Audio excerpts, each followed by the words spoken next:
Hey everybody, how are you doing this afternoon? Welcome, welcome, welcome, welcome, welcome. Glad I could hop on here. I found the time to just hop on here and have an afternoon stream. So hit the like button, hit the subscribe button, hit the notifications bell. Got a lot of things to talk about. I'm sure you're anxious to hear what I have to say, and I'm anxious to hear what you have to say. And we're anxious to do this whole community thing that we do here on this stream very well.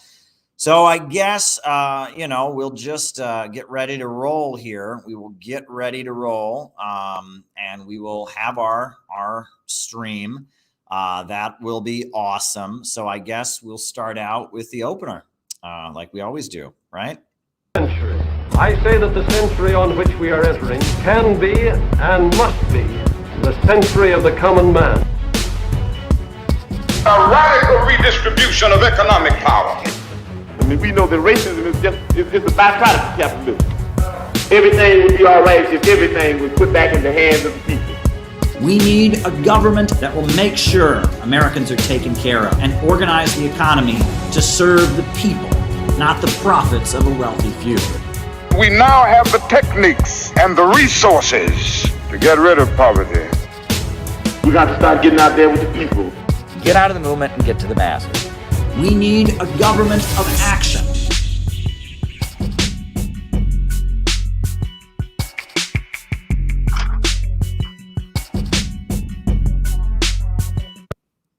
All righty. Welcome, everybody. So glad that you're tuning in. Always a pleasure to talk with this community, engage with all of you. A lot of world events are happening. A lot of disinformation and propaganda is out there from the U.S. imperialists. And I mean, I feel good right now. I'll just be honest with you. As scary as world events are, we don't know how these things will develop. I'm not thrilled about, the possible fallout. We all know we're worried about the danger of a new world war. But right now, I am in a good place. I'll just be honest with you. I am in a good place because it feels good. It feels good to see the forces of righteousness in the world score a few blows for once. I have my whole life seen the bad guys winning, okay? I know it sounds like it's a movie, and it's not a movie. This is people's lives, okay? So we need to be more realistic about these things. My whole life, I have seen Satan win. I have seen the forces of evil score victories, right?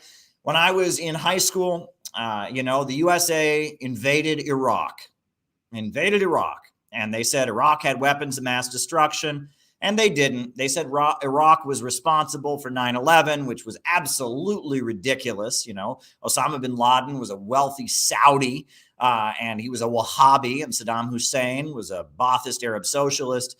But all the people who buy into mainstream media, the same kind of people that now have Ukrainian flags on their pages, they all said, oh, yeah, Iraq's invading Iraq is a terrorist country. And they went along with it and they supported it. And I didn't support it. And I questioned it. And I got called a terrorist, and I got called a traitor, and I got accused of disrespecting the country, and I got called to the principal's office and told that I was, I shouldn't question the war because military families don't like hearing that.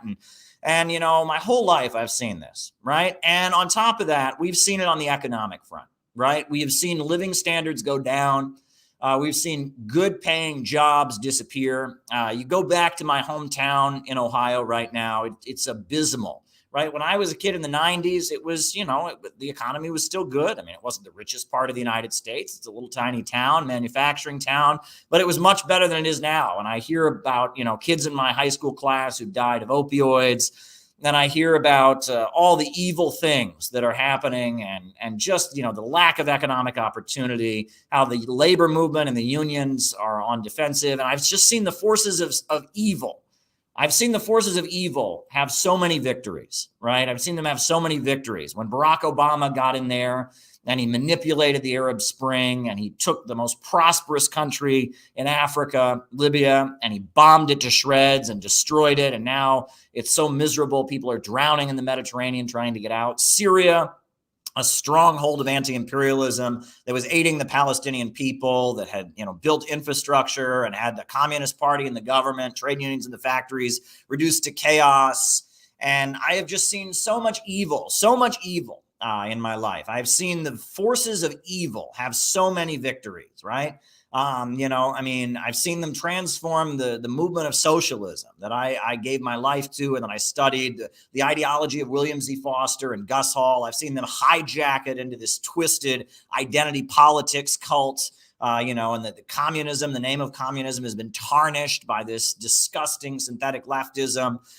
So much evil has happened. So much evil in my life has happened. I've seen so many victories for evil.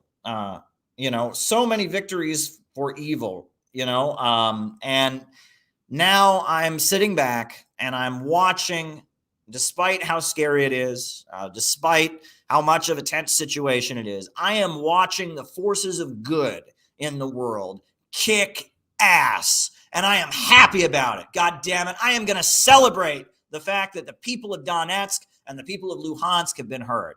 Folks, I tweeted out pictures. People don't believe me. I've been getting all of this. All the troll farms are unloading on me right now. You work for Russia. You work for Putin. You're only saying that because you get paid. Well, I've been tweeting out pictures. In 2014, I didn't work for Russia. I didn't work for RT. I was an independent journalist at that point.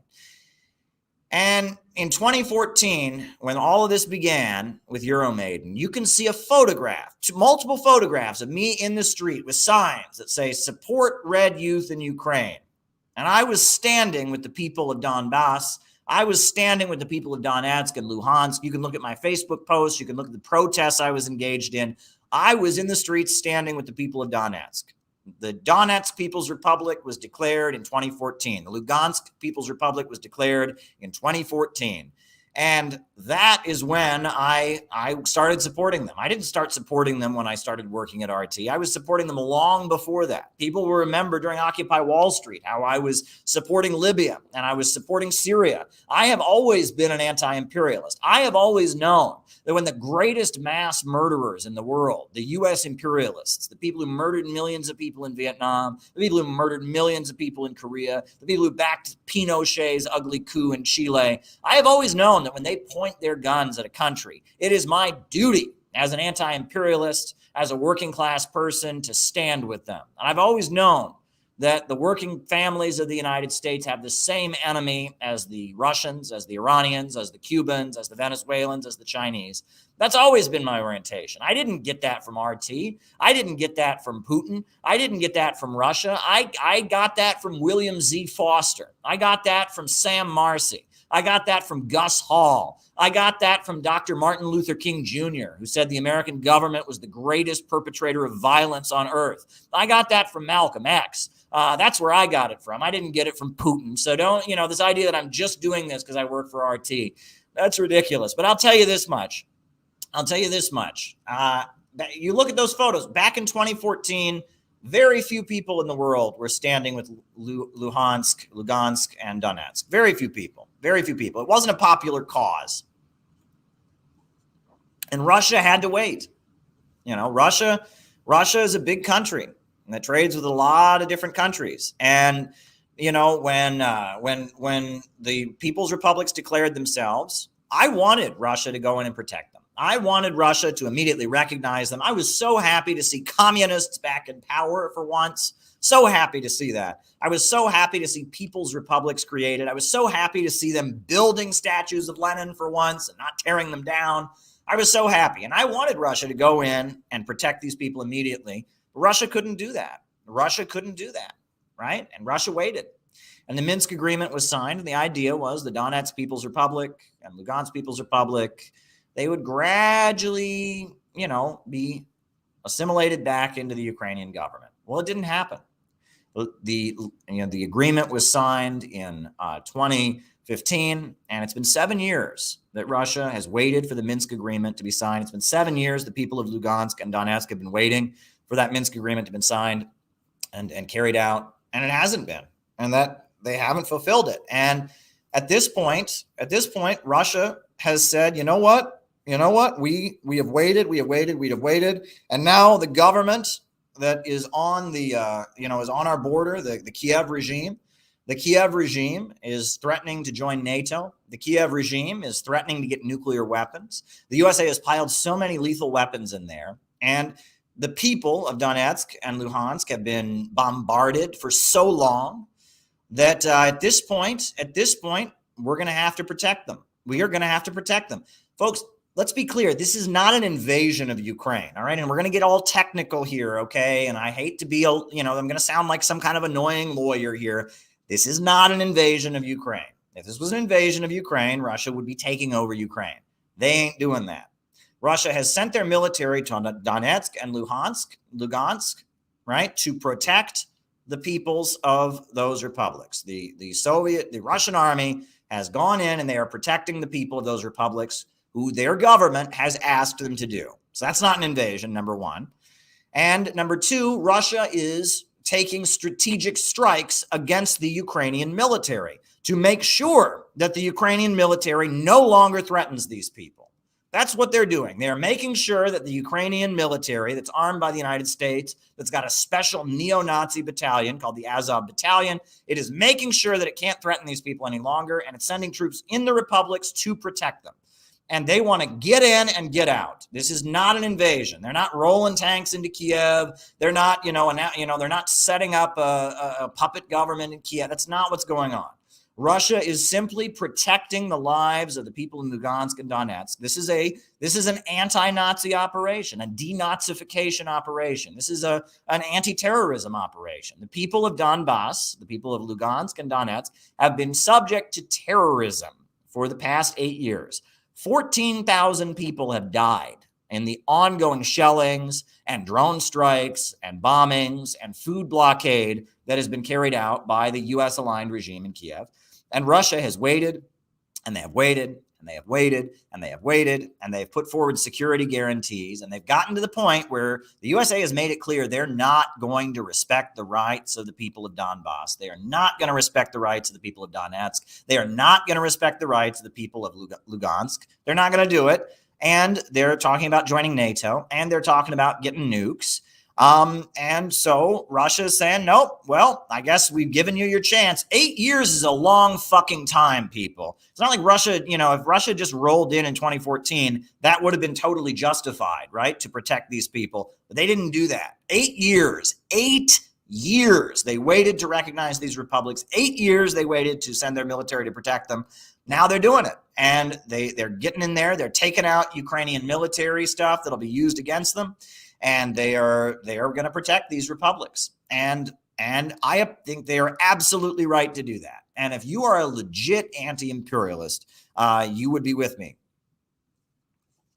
You'd be with me on this, right? That what Russia is doing makes absolutely perfect sense. And I want to show you this picture. I wish I could print it out in color, but this is what we got. It's on the thumbnail. This is the memorial that they have in Donbass to all the children who have been killed since this conflict began. Take a look at this. Take a look at this. This is a printout. This is the names, and this is the faces. They got stuffed animals there.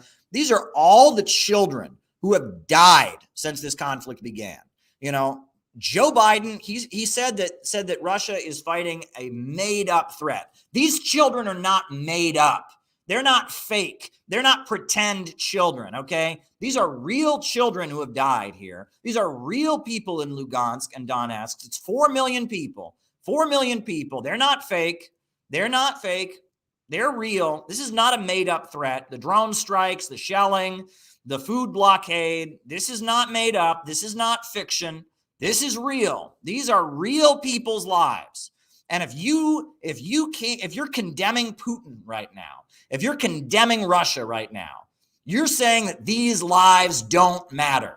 Russia's not going in there to start a war. Russia's going in there to end a war. That's what's going on. These people, for 8 years, these people have been murdered. They've been slaughtered. They've been killed. 14,000 dead, killed by the neo-Nazi Azov Battalion. Donbass lives matter. Donbass lives matter. God damn it. Donbass lives matter. If you can protest against the police murdering an innocent African-American man in New York City, if you can protest against the police murdering an innocent African man in Chicago or San Francisco, you can say that 4 million people in eastern Ukraine, their lives matter. And Russia has waited for 8 years to see if the promises of the Minsk agreement would be fulfilled, and they haven't been fulfilled. And Russia is saying that the lives of these children and their families and their communities, they matter. Donbass lives matter. And if you're condemning Putin right now, people say Putin's starting a war. No, the war started in 2014. Putin is ending a war. He is knocking out the Ukrainian military so they'll never do what was done to these children again. These children were bombed. They were killed. They were shells, weapons that were given by our government killed these children.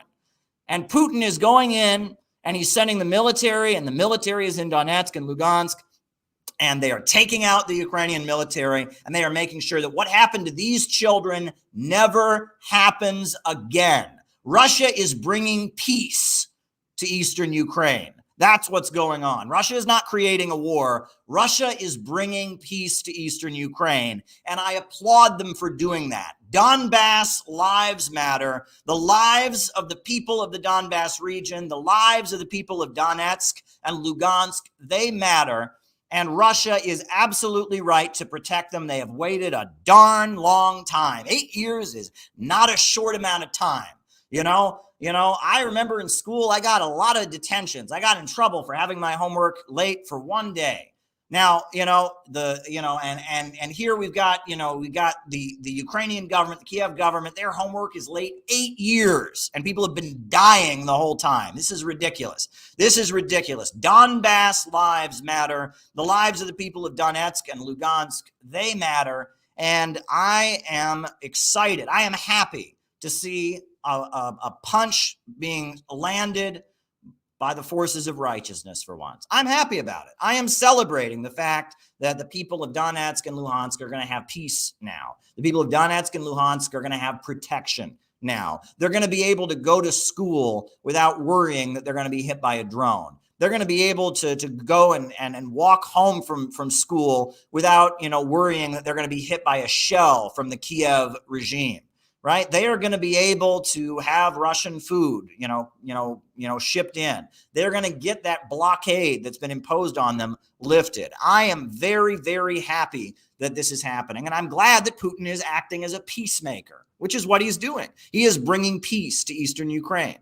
We got a couple super chats. Thank you for your analysis. You're very, very welcome. You're very, very welcome for my analysis. But there's a few more I got to roll up because there's a lot more that I missed. So there's one more that I missed. Defund the oligarchy. Thank you for your super chat. There's another one that I got to write down. You got to catch up with the super chats. I want anyone who gets a super chat to be able to answer it. Was Ukraine working with the Nazis during World War II? All right. We'll write it down. Writing it down. Was Ukraine working with the Nazis during World War II? Was Ukraine working with the Nazis during World War II? Question mark. All right. That's what's going on. And I'm very happy. I'm very, very happy to see that these people are going to get some protection. I'm worried about the war. I'm worried this could lead to World War III. I'm not celebrating a war. I'm celebrating that a war will now be ended. I'm celebrating that these folks are going to get protection. Why did the USSR invade Afghanistan in the 1980s? All right. USSR in Afghanistan in the 80s. Writing it down. I'm celebrating. I'm happy to see the forces of righteousness strike a blow against Satan for once, right? I'm happy about this. I'm happy to see that for once the voices of these people, of the Donetsk, and Lugansk people, for once their cry is being heard and they are being recognized. And I'm happy to see that happening. I'm worried about a lot of things, folks. I mean, trust me, as somebody who works in Russian media, someone who's been to Crimea, somebody who, has been in the same room as Vladimir Putin on 3 and maybe 4 different occasions, I'm a little worried right now. You can bet my wife's worried. You can bet my family are worried about it. But I am trying to focus on the positive because I struggle and I strive in all my life to be optimistic. And when there is a victory that is scored, U.S. ending INF treaty, when a victory is scored, we got to recognize it. We got to be happy about it. Did Yugoslavia collapse? All right. Writing it down. We got to be happy about it. And so I just wanted to talk about that. Now, I want to get to another point, and this may seem like elementary, but sometimes you just have to, all of us are on different levels here, right? There are some people who are probably just hearing the arguments that I made right now about Ukraine and Russia's, actions. There are probably people who are just hearing this for the first time. And then there are probably people who are going, no shit, Caleb, I've been watching RT all day long. Oh, you're very welcome. You're very, very welcome. There's probably people watching this and saying, I've been watching RT all day long, Caleb. I know this. Like, can you get to something I don't know? We're all on different levels, and that's okay. A lot of us are in the United States. The United States is the capital of ignorance. Difference between empire and imperialist. All right. Empire and imperialist. And, all of us are on different levels, right? So we got to respect that. We got to respect that. And, I'm going to say some things here that might seem elementary. Wow, everyone's just rolling in with the super chats. Much appreciated. Much appreciated. And you'll get an answer to your question. Russia kicked out of SWIFT.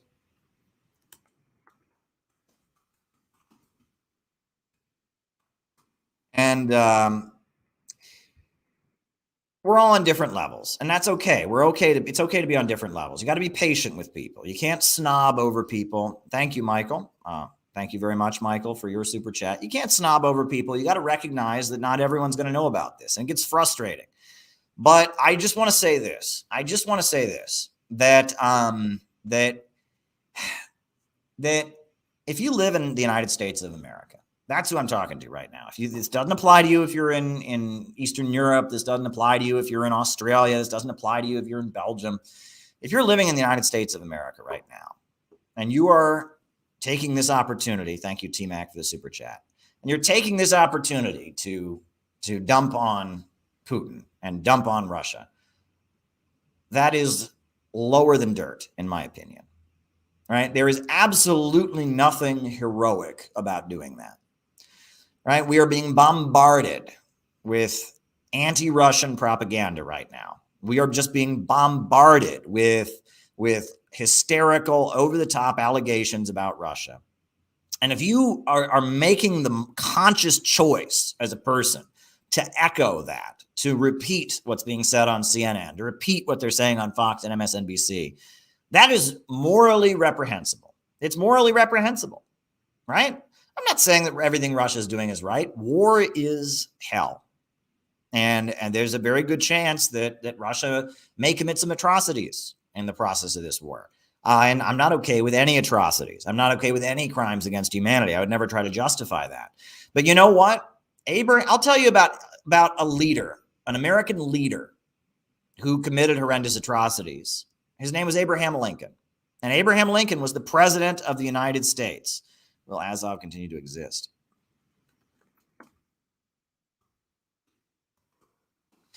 And Abraham Lincoln, he was president of the United States, and the slaveholders took up arms to try and overthrow the republic, try to break the South away from the country so they could maintain their slave system. And Lincoln led a war against the slaveholders. And during that war, a lot of atrocities were committed, right? The Union Army, they didn't play around. Sherman's march to the sea was not pleasant, right? And the conditions in the POW camps, the Confederate soldiers who got captured, they weren't treated very nice. Does that make the U.S. Civil War not justified? Of course not. I mean, of course not.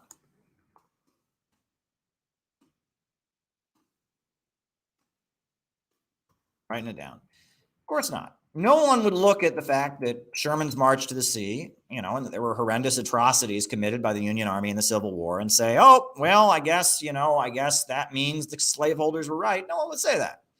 No one would look at the bombing of Dresden, right? The horrendous Allied bombing of Dresden, where a lot of civilians were killed. It was very wrong, and say, oh, the Nazis must have been right in World War II.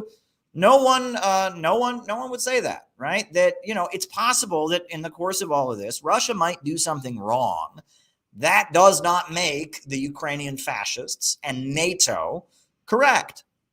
I mean, that's just not how it works, right? That sometimes in the process of war, bad things happen. But that does not make both sides equal. And that does not make one side automatically right just because the other side does something wrong. That's not how the world works. Turn the perfectly real painting back on. That's not how the world works. The world doesn't work that way. Not everything throughout the process of this is going to be good. There may be instances where there's going to be a lot of propaganda and fake news disseminated. There's already a lot of stuff that's very questionable on mainstream media. Now, because I owe it to you all to tell you only the truth, I'm waiting for investigations to be conducted. But there's a lot of reports. I'm not going to get into specifics here. There's a lot of reports of stuff that's been happening, been reported on CNN, that a lot of us who are familiar with war propaganda and a lot of us who are familiar with mainstream media and how they lied to get us into Iraq and how they lied on Libya, there's a lot of us who are looking at what's happening on our TV screens right now and we're going, that doesn't sound right. And if you're a conscious anti-imperialist and you've watched any mainstream American TV lately, you're having the same thoughts. You're looking at your TV screen and you're going, wait a minute, hold up, really? But we don't know yet. We're going to do an investigation. We're going to find out the facts. We are going to give you the facts. Once we know what's true and what's not, we're going to tell you.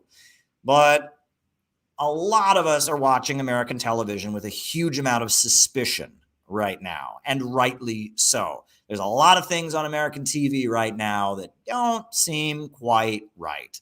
And I encourage you to do that. I encourage you to be suspicious because mainstream media lies, and it lies a lot. And in situations like this, it lies a huge amount, right? Okay. All right. In situations like this, mainstream media lies a lot, and we are going to find out. Look, when the USA was trying to send troops to Kuwait and trying to persuade the public to support the USA sending troops to Kuwait, you had the infamous Naria testimony. You remember the Naria testimony where they had this girl on TV and she was crying, "Oh, they're taking babies and throwing them out of incubators." And that all turned out to be fake. That all turned out to be fake news. It wasn't true, right? It was staged. The woman was a member of the Kuwaiti royal family. She wasn't even under oath. The whole thing was staged. But, and a lot of people that were watching it happen on CNN, a lot of anti-imperialists and communists watched it and they went, what? They went, that doesn't sound right. But they didn't. They had to wait. And then later we found out it was staged. Thank you, Gabby. Yes, we got to get the truth out there. We got to get the truth out there. We got to get the truth out there. And, look, there's a lot of things that are looking like fake news to me. We don't know for sure that they're fake news. So we got to wait. We got to wait. And there might be some things that are true that make Russia look bad. And that's Russia's current actions in Vietnam deploying troops against Pol Pot's Cambodia. Okay. That's an interesting one. Similarities. Russia's actions and Vietnam and Pol Pot. A lot of super chats coming in. Why did Saddam Hussein invade Kuwait in 1990?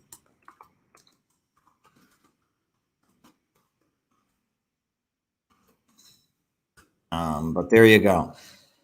And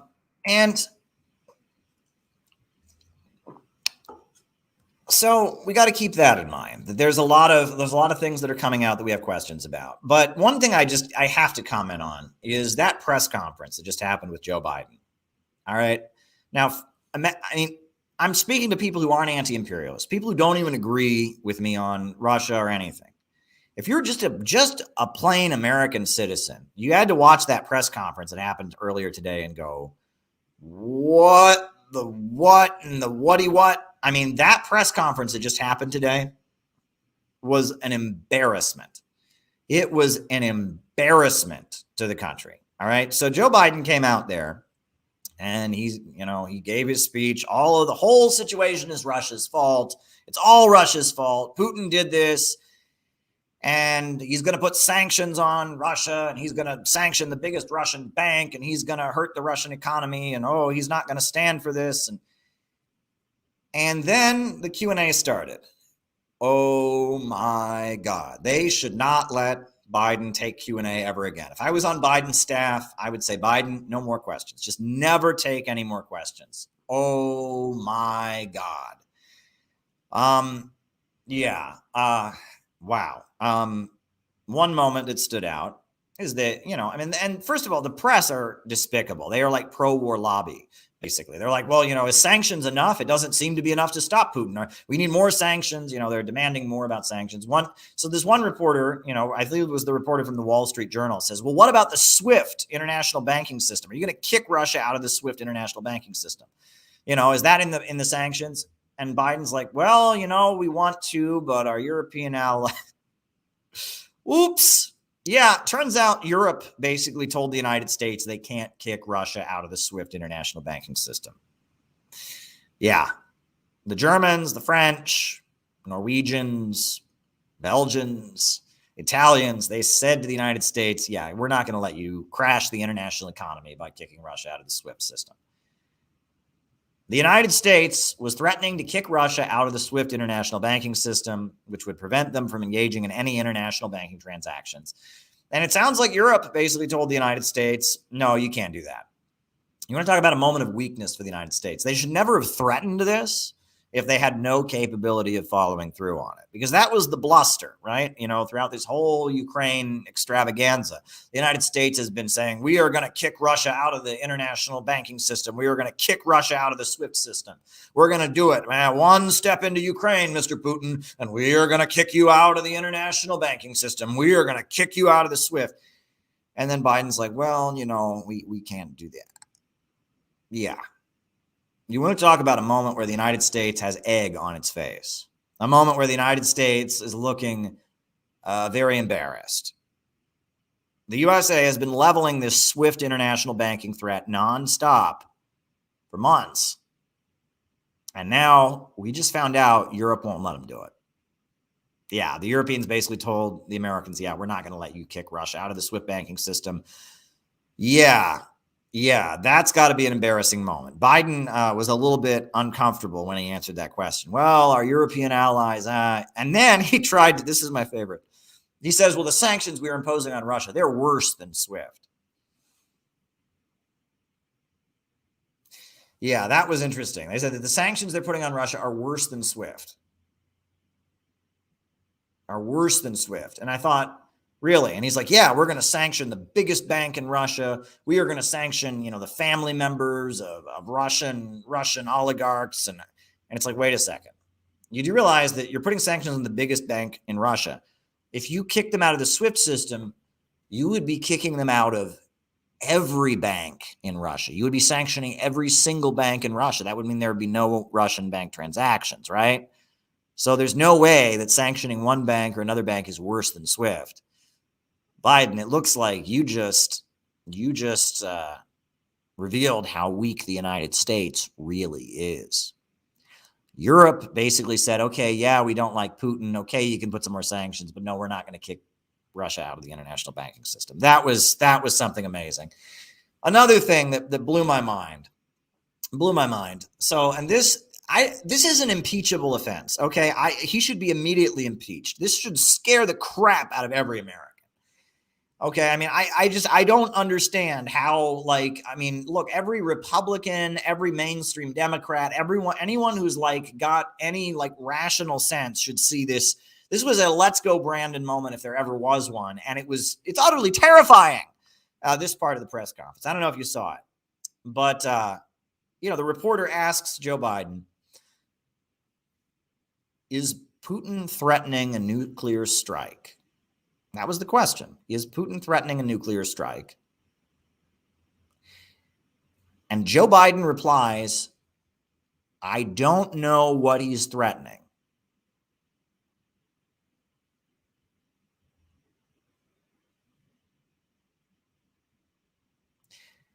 Folks, the President of the United States does not know if we are in danger of nuclear war or not.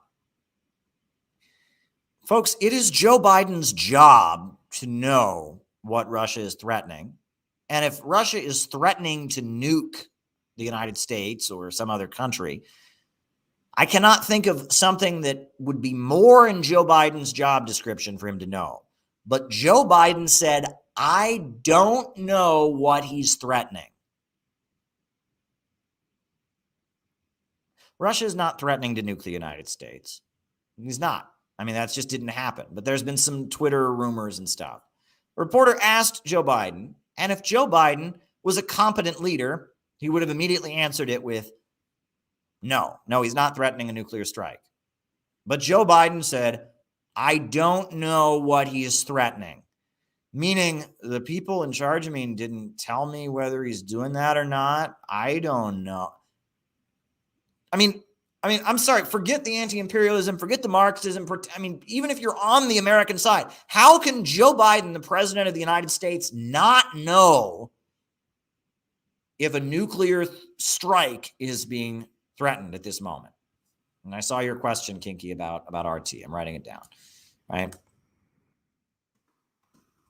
How in the world, how in the world can he not know that? He knows.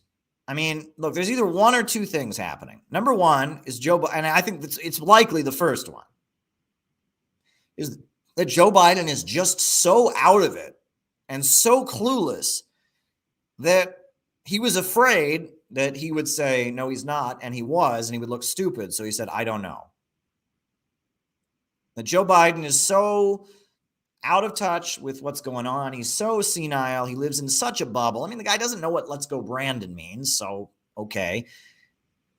That he's just like, I don't know. And if he's being honest and he doesn't know, that's terrifying. That is absolutely terrifying that the president of the United States doesn't know if nuclear war is on the table or not. So that's probably what's going on. But second of all, it could be that he doesn't want to undemonize Putin. It could be that Joe Biden is just a liar, right? And he doesn't want to cancel that lie. That lie was going around social media. Putin's going to is threatening to nuke countries, blah, blah, blah, blah, blah, blah, blah. And that, that Joe Biden basically didn't want to undo deceptive anti-Russian propaganda. And that is absolutely evil, because if you're accusing Russia of threatening to nuke countries, then pretty soon that leads to maybe the USA should have a preemptive strike. And then that leads to Russia saying, oh, wow, the United States is planning a preemptive strike. Maybe we should have a strike. And then that leads to the United States saying, oh, wow, Russia's planning a strike. Maybe we should have a strike. And that leads to a situation where somebody pushes the button and the human race ends. Nuclear war is not a joke, people. And we have a president who he's not able to say, no, nuclear war is not on the table. Now, if you want to talk about something that is utterly terrifying, Joe Biden can't say, he doesn't have the courage. He doesn't have the courage, or he doesn't have the intelligence. He just doesn't know to get up there and say, no, Putin's not threatening to nuke us. Now, if you want to talk about how dangerous and incompetent this is, people used to talk about, Ronald Reagan. Ronald Reagan was testing a microphone and he's like, I've just passed legislation making Russia illegal. Bombing begins in 5 minutes. He got caught joking about nuclear war, right? And that was, Ronald Reagan. That was a classic moment. But now we have a situation where Biden's not joking. He ain't joking. But they asked him straight up, is Putin threatening a nuclear strike? And Joe Biden said, I don't know. He either said it because he's completely out to lunch and should be immediately removed from office, impeached for that, or two, because he's playing a game of trigger that is really, really, really dangerous. And he should be impeached for that too. But that moment where Joe Biden said, I don't know if Putin is threatening nuclear strike, at that moment, Joe Biden should have been removed from office immediately. That is an impeachable offense. He should be removed for incompetence, if he was being honest, and he should be removed for endangering the lives of the human race if he was lying. Russia's not threatening a nuclear strike. And the fact that can't be unequivocally said if there's one thing we should all be really clear about in a situation where two great powers are on the verge of facing off, Russia and the United States, if there's one thing that we should all be really clear about and really careful about how we talk about, it should be nuclear weapons. If there's anything that one should be really careful about talking about in a situation like this, it would be nuclear weapons. And the fact that there's not clarity on that issue in the White House is utterly terrifying. It's absolutely, utterly terrifying. And I don't know. I mean, how can this man stay in office? How can this man stay in office if he doesn't know? I mean, he doesn't know whether nuclear war is on the table. Now, I feel like everyone should agree with me. Conservatives should agree with me. Libertarians should agree with me. Mainstream Democrats should agree with me. Everyone in the world should agree with me about this. The fact that Joe Biden answered that question the way he did, that should be an impeachable offense. He needs to not be in office, right? And that might not be the popular thing to say. There's people say, "Oh, you're working for the Republicans." Look, I'm just being serious. Donald Trump, as bad as Trump was, Trump would know whether or not Putin threatened to nuke us, right? As bad as Obama was, Barack Obama would know whether or not Putin was threatening to nuke us. I mean, I don't even know. Maybe Kamala Harris might even know. I don't know. Kamala Harris seems even more dangerous than Joe Biden in some ways. I mean, I think Joe Biden's just an old man who's tired and wants to be president. But Kamala Harris, she's got that whole thing. I wrote my book about Kamala Harris. Go read my book on Kamala Harris. Yeah, utterly terrifying. The media said that Kremlin has compromat or compromising material on Trump. Right.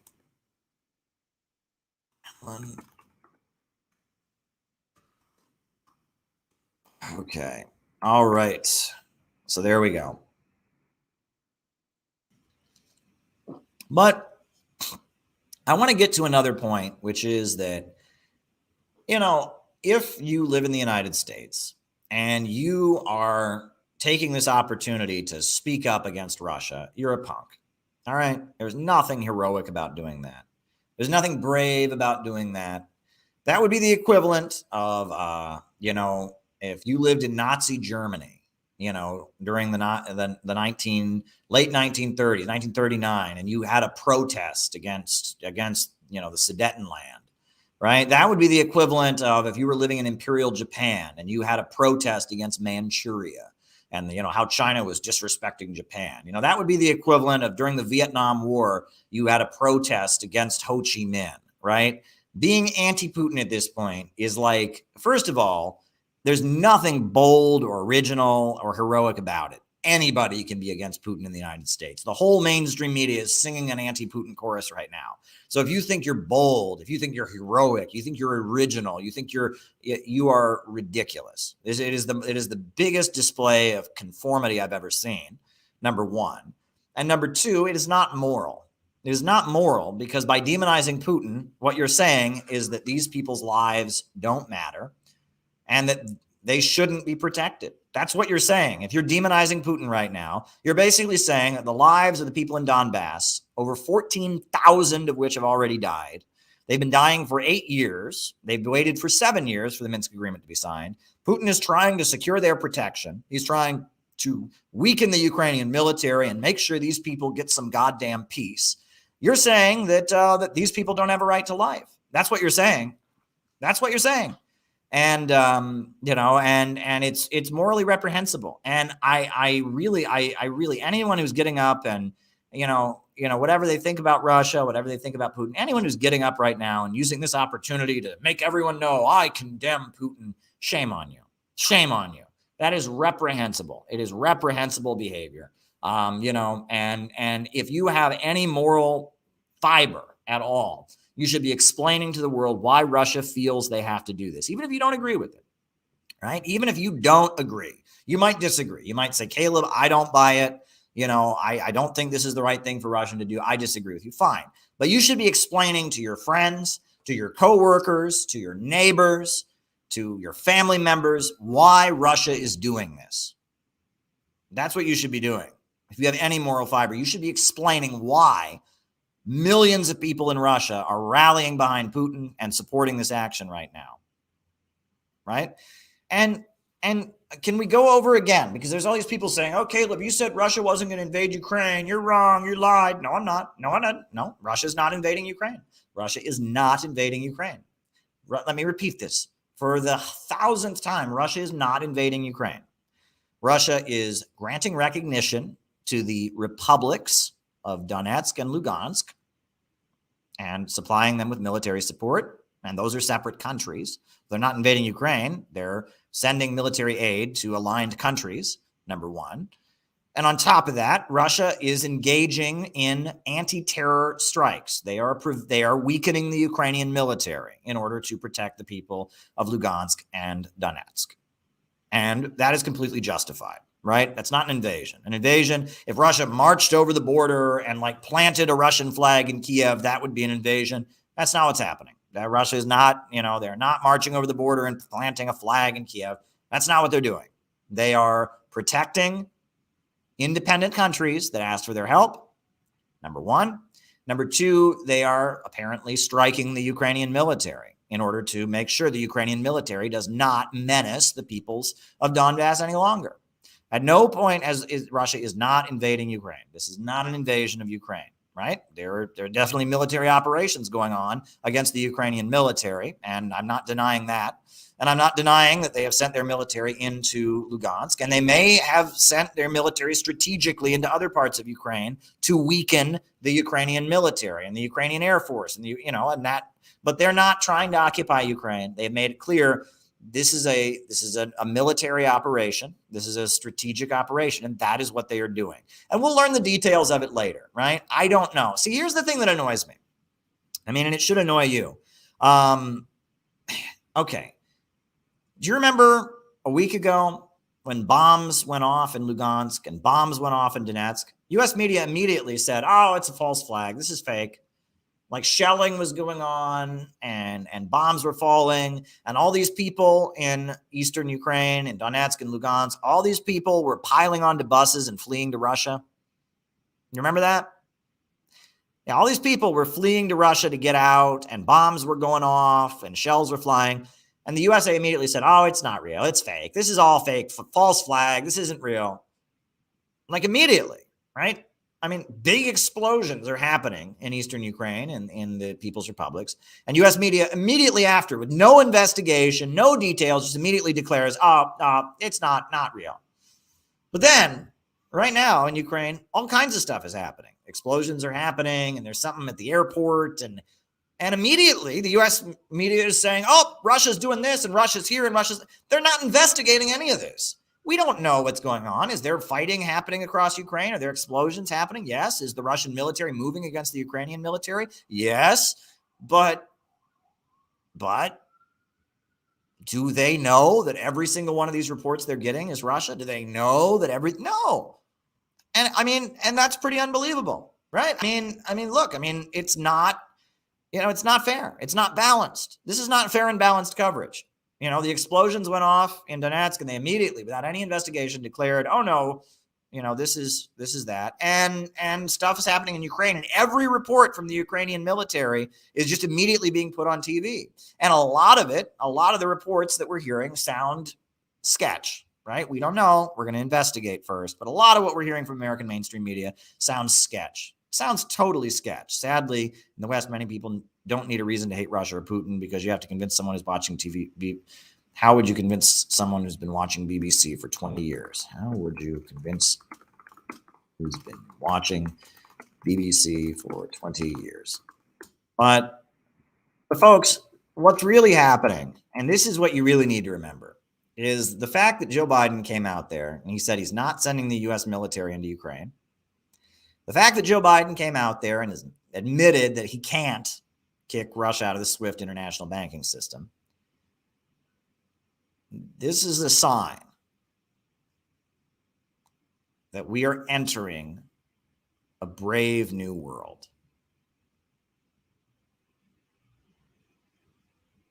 The world that you and I want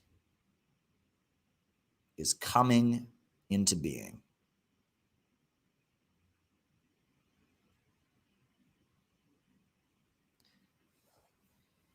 Folks, after the fall of the Soviet Union, They told us communism was dead. The USA was the sole superpower. It was the end of history. Neoliberal economics was unleashed on Russia. It took millions of lives. Roughly 6.6 million people either died or fled the country as a result of the shock therapy economics that was imposed on the country. And Latin America, around the same time, was also devastated. Thank you, Christian. Thank you very, very much. Latin America was also devastated. In Latin America, they started imposing neoliberalism, shock therapy, destroyed Bolivia, privatizations, Venezuela, cutbacks. And, I was 12 years old in 1999. I went to Ecuador in the middle of a humanitarian crisis spawned by neoliberalism and saw it with my own eyes. I was shocked. I was a 12-year-old kid. I'm like, what in the world's going on here? And Cuba was just devastated in the 90s, right? I mean, they only had electricity for a few hours every day. They had food shortages. And North Korea in the 1990s, they were also devastated. They had the arduous march, and millions of people died of malnutrition as the USA, blocked them from importing petroleum and stopped their food system. And the USA, majority of, and the USA was just going around the world. They imposed these murderous sanctions on Iraq and killed people in Iraq with sanctions. 1.2 million people were killed. 500,000 children were killed when Iraq suffered under these horrendous sanctions. And I mean, it was believed that U.S. imperialism was going to run the world forever. And it was believed that socialism and communism and Marxism were defeated forever. And it was believed that neoliberal capitalism would always reign, that this was the end of history. And that's not what happened. All right? In 1999, Russia got a president named Vladimir Putin. And Vladimir Putin, a former security services officer, went in there and he put oil and gas under state control. And he started using the oil and the gas to re-subsidize the economy and get Russia back in business. And by 2006, Russia was back in business. All that had been done in the 90s, the devastation, 2006, Russia's industrial output was back to what it was before. And in 1998, in Venezuela, they had an election. And Comandante Hugo Chavez, former paratrooper, got elected. He said he didn't believe in capitalism or socialism. He just believed in what was best for Venezuela. And he got in there and he used the military to help the people to stop mudslides. And he ratified a new constitution. And then the USA tried to overthrow him in 2002. And he beat back an attempted coup against him. And he started moving Venezuela towards socialism and said that Venezuela was becoming a socialist country. And then in Bolivia, Evo Morales got elected. And the first country he went to after he got elected was China. And he said, Evo Morales, the new elected president of Bolivia, said he respected Mao's proletarian revolution. And the Sandinistas got back into office in Nicaragua, and they got elected. And they started moving Nicaragua back towards socialism, bringing in citizens' power councils and empowering people. The world started changing. And then Israel decided they were going to attack Lebanon. And Hezbollah kicked Israel's ass in 2006. They went into Lebanon and Hezbollah kicked Israel's ass. And the whole Muslim world, all the Muslims of the world that stand with the Palestinians, were cheering for Hezbollah and cheering for the country that backs Hezbollah, Iran. And Iran and Hezbollah were the heroes of the whole Muslim world. And the world was starting to change. The world was starting to change. And Barack Obama came in and he did the Arab Spring and he destabilized Syria and he toppled Libya and brought down socialism in Libya and tried to hijack some of the progressive sentiments around the world and use them for imperialism. And a lot of things have been changing. But China has had a lot of changes. I don't believe Putin was backed into a corner. But protecting. All right, very good. But the world started changing, and China started changing. China, they just want to raise their people out of poverty. They just want to raise China up and make China a better country. Do you think Zelensky is going to flee Ukraine, fight Russia, or Putin's demand? Oh, that's a good question. Writing it down. And shout out to you, Jackson. You're doing great work. Will Zelensky flee, fight Russia? And we're, in China, they just want to raise their people out of poverty.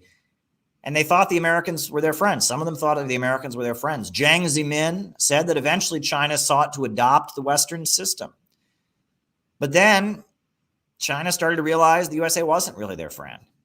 And a lot of people in China noticed that this free market stuff they were doing in the free market zones was getting out of control. And that a lot of the problems of the market were flowing into China. And then now you've got the rise of Xi Jinping, who Fidel Castro said is one of the most revolutionary Marxists he's ever met. China is moving back in a socialist, Marxist, anti-imperialist direction. They got Mao's picture everywhere. They're studying the Little Red Book. They are promoting Xi Jinping's thoughts on building a socialist society. Bolivarian socialism is rising in Latin America. The Shia Muslim anti-imperialist current is rising in the Middle East with Hezbollah and with Iran and with the Syrian people who've been, fighting, the Syrian Baath socialists, Islamic socialists, and Baathist Arab socialists in Syria fighting U.S. imperialism. And, in eastern Ukraine, we now have two new countries that have been recognized finally by Russia, by Venezuela, by Nicaragua, by Iran, by the Houthis. They've all recognized the Donetsk People's Republic and the Lugansk People's Republic. We have two new countries that are led by communists that are recognized by Russia, by Nicaragua, by Venezuela, by Iran, and by Belarus. This is the world is changing. We are moving closer towards the world that you and I fight for, the world that you and I want, right? We're winning, guys. The fact that this is happening, that Russia is finally stepping in to protect the peoples of eastern Ukraine, and the fact that the United States can't really do anything about it. The United States can beat its chest and try to, sanction Russian banks. The United States can't kick Russia out of the SWIFT system. The United States can't send troops to Ukraine. It looks to me like this is a sign U.S. imperialism is getting weaker. And the world that you and I want, a world where human growth and progress is no longer restrained by the irrationality of the market, a world where human life comes before profits, a world where human creativity and development is no longer restrained by the irrationality of the market.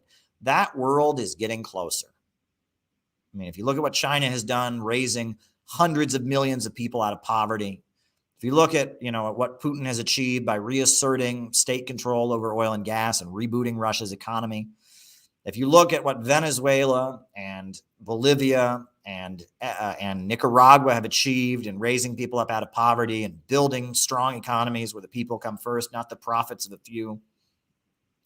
If you look at how the Cuban people have held out, if you look at how the people of Yemen have resisted, the Houthis in Yemen, they've resisted an all-out imperialist attack. The fourth largest military budget in the world is coming down on them, and they're fighting, and they're continuing to fight. If you look at what's going on right now, it's very clear that we're winning. We are winning, guys. We're winning. We are winning. We are winning. And I love to follow this international stuff. You guys know, and that's probably why a lot of you are watching for the international stuff. We're winning. The city building tendency is winning. Whether it's Baath socialists or Shia Muslims in the Middle East, Chinese communists, Bolivarian socialists in Latin America, the communists in Donetsk and Lugansk, we're winning, guys. We're winning. But by we, I mean those of us who live in the United States, we have a special responsibility. Because right now, imperialism isn't just murdering people in Yemen. It hasn't just been bombarding the people in eastern Ukraine. It hasn't been just destroying the lives of people in Latin America. It's not just in Haiti where the people are in the streets right now against the free market neoliberal regime, or Puerto Rico, but right here in the center of the empire, American workers are becoming victims of imperialism. The reason that they are unpaving the roads in 27 different states right now is because of imperialism.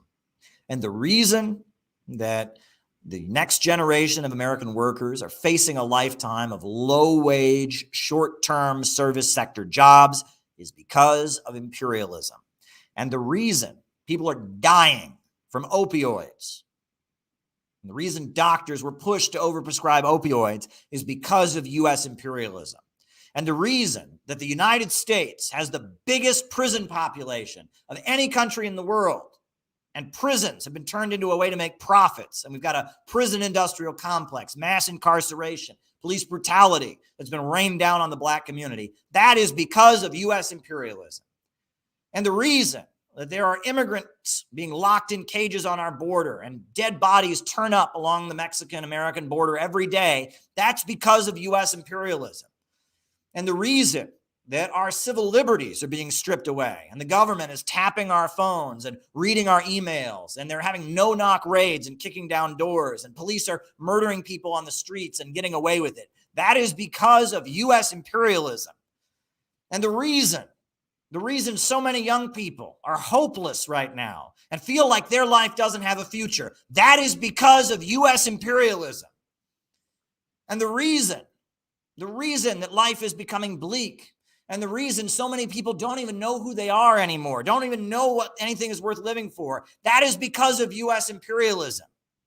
And the most patriotic thing that one can do, the most patriotic, America-loving, pro-American thing you can do, is take a stand against U.S. imperialism. U.S. imperialism is destroying America. U.S. imperialism is destroying the lives of working families right now. And just like the people of Donetsk and Lugansk are rising against U.S. imperialism, just like the people of Latin America are rising against U.S. imperialism, just like the people of the Middle East, the Palestinians, the Lebanese, the Iranians are rising against U.S. imperialism, it is time for the working families of America, the working people of this country who have been screwed over by Wall Street, it is time for them to rise against U.S. imperialism. The same big banks and multinational corporations that are impoverishing the United States of America are the enemy of the people of the world. And what we need more than anything right now is not just, a guy who can get on YouTube and wax and wane about international events. What we need right now is for the city building tendency, the global anti-imperialist current, to set up shop right here in the United States of America. We need the global anti-imperialist current to have a headquarters in America. And that is what the Center for Political Innovation is. That is what it is. That is what CPIUSA.org, the Center for Political Innovation, is. We are the American incarnation of the city building tendency. That's what we are. And we are the greatest patriots in the world. If Abraham Lincoln were alive today, he would be a member of the city building tendency. He would be part of the Center for Political Innovation. If John Brown, the great heroic abolitionist, were alive today, he would join the Center for Political Innovation. If Gus Hall were alive today, he would look at Joe Sims and the jokesters that have taken over his party, and he would quit and he would join the city building tendency. If William Z. Foster was alive today, if Elizabeth Gurley Flynn was alive today, they would join the city building tendency. They'd join the Center for Political Innovation. That's us. Anti-imperialism is us. Socialism is us. We represent the future of America because the new world is coming. The new world beyond profits and markets. The new world where human reason controls the means of production and the anarchy and chaos of the market is abolished. That new world is coming. And it's already there here in China. It's already here in Russia. It's already here in parts of Latin America. It's already here in parts of the Middle East. And it's coming. And it's coming. And if we in America don't join it, it's going to destroy us. It's going to destroy us because it's coming one way or another. And if we don't get on board, then that train is going to run us over. That's the reality of the situation. If we don't get on board, that train is going to run us over. I want America to be part of the new world that emerges. I want America and the United States to be reborn on new values of brotherhood and sisterhood, kindness, compassion. I want a new America where Black people don't face racial discrimination any longer. I want a new America where there's no more anti-immigrant bigotry. I want a new America where transgender kids can be proud of who they are and don't have to feel ashamed of who they are, don't get bullied, don't get harassed. I want a new America where no one has to be hungry, where no one has to be unemployed, where the potential and talent of all human beings is unleashed to make a stronger, healthier society. That's the kind of America that I want. And we got to build it because U.S. imperialism is going down. U.S. imperialism is going down. And the question is, what's going to replace it? Are we going to get a new America, a government of action that fights for working families, or are we going to get Mad Max? Because that's really what's going to happen. U.S. imperialism is going down. That's the way the world's going. And it can go down Mad Max style, or it can go down our way. And that's the choice. Life, so that when dying, you have a right to say, all my life, my strength was given to the finest cause, the fight for the liberation of humanity. Very good quote. That's really the choice we got. All right, is America going to go down Mad Max style, or is America going to be reborn on new values? Is it going to rise to the occasion? Is it going to become the city building tendency? Is it going to become a new country based on humane values, brotherhood, sisterhood, compassion, kindness? Are we going to get the new America, or are we going to get Mad Max? Because one way or another, it's only a matter of time. And we're seeing that today. U.S. imperialism is going down. U.S. imperialism is going down. And we at the Center for Political Innovation, we want option number 2. We want the United States to be reborn on new values. We want to rebuild this country. We want a government of action that fights for working families. We have a program to make it happen. And if you're interested, you should go join the Center for Political Innovation. Go to cpiusa.org and sign up and become a member. Come to our event. It's happening March 12th. We're having a great anti-imperialist event conference in Austin, Texas. We need you. We need you. We need you. So there you go.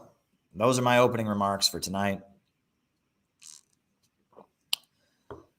Let's do the roll call. We'll call you out as I see you. Names and locations. Who's with us tonight? Names and locations. I will call you out as I see you.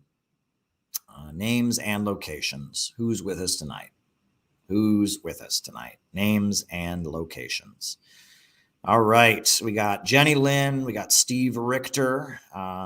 We got Kinky. We got Nadia in East Harlem, NYC.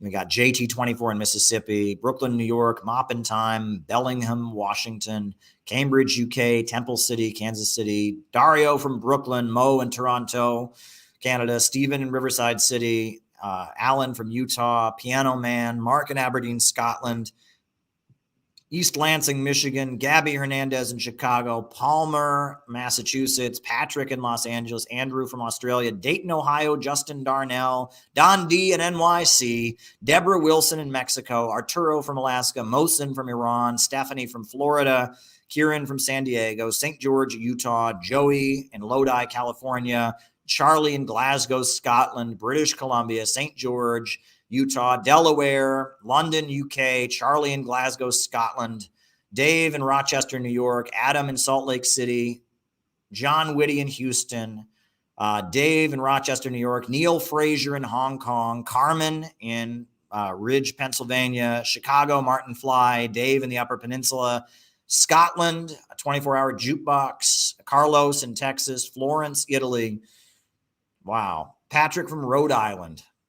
Meredith Quinn in Eatonville, Washington, Indiana, San Antonio, Texas, right? Nate in Chicago, Yankee Tanky, San Angelo Solidarity, Leipzig, East Germany, Nate in Chicago, Joseph from Ortega, El Paso, Leipzig, East Germany. Oh boy. AJ from NJ, right? New Zealand, Nathaniel in Washington, New Jersey, Kim in New Jersey, Micah from Las Vegas, Glasgow, Scotland, the People's Republic of Southwest Michigan. All right. Very, very good. Very, very, very, very good. All right, folks, we got some super chats to answer. Was Ukraine working with the Nazis during World War II? Well, okay, so the way that question is framed is not a good way. The person asks, was Ukraine working with the Nazis during World War II? No, there were a lot of very patriotic Ukrainians who didn't work with the Nazis. Many Ukrainians heroically fought the Nazis. This Dnieper Dam, which is the world's largest hydroelectrical power plant. The Ukrainians built it and they blew it up. So the Nazis couldn't use it during the war effort. And there's a great movie made by the writer Lillian Hellman. She made a great movie called The North Star. And it was a Hollywood movie about Ukrainian communists fighting the Nazis. You should go watch The North Star. It's a great movie. But yes, there were some Ukrainians who collaborated with the Nazis. Stepan Bandera is probably the most famous. He's the one the Ukrainian government has made into a hero.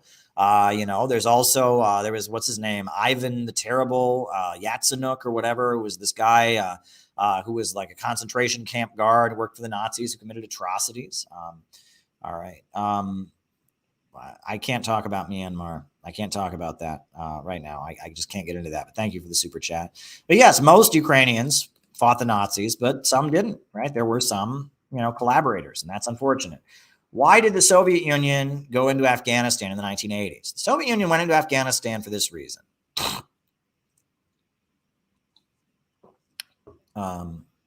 Imperialism caused the degeneration of the former USSR. Not sure what that means, but we'll write it down. Degeneration.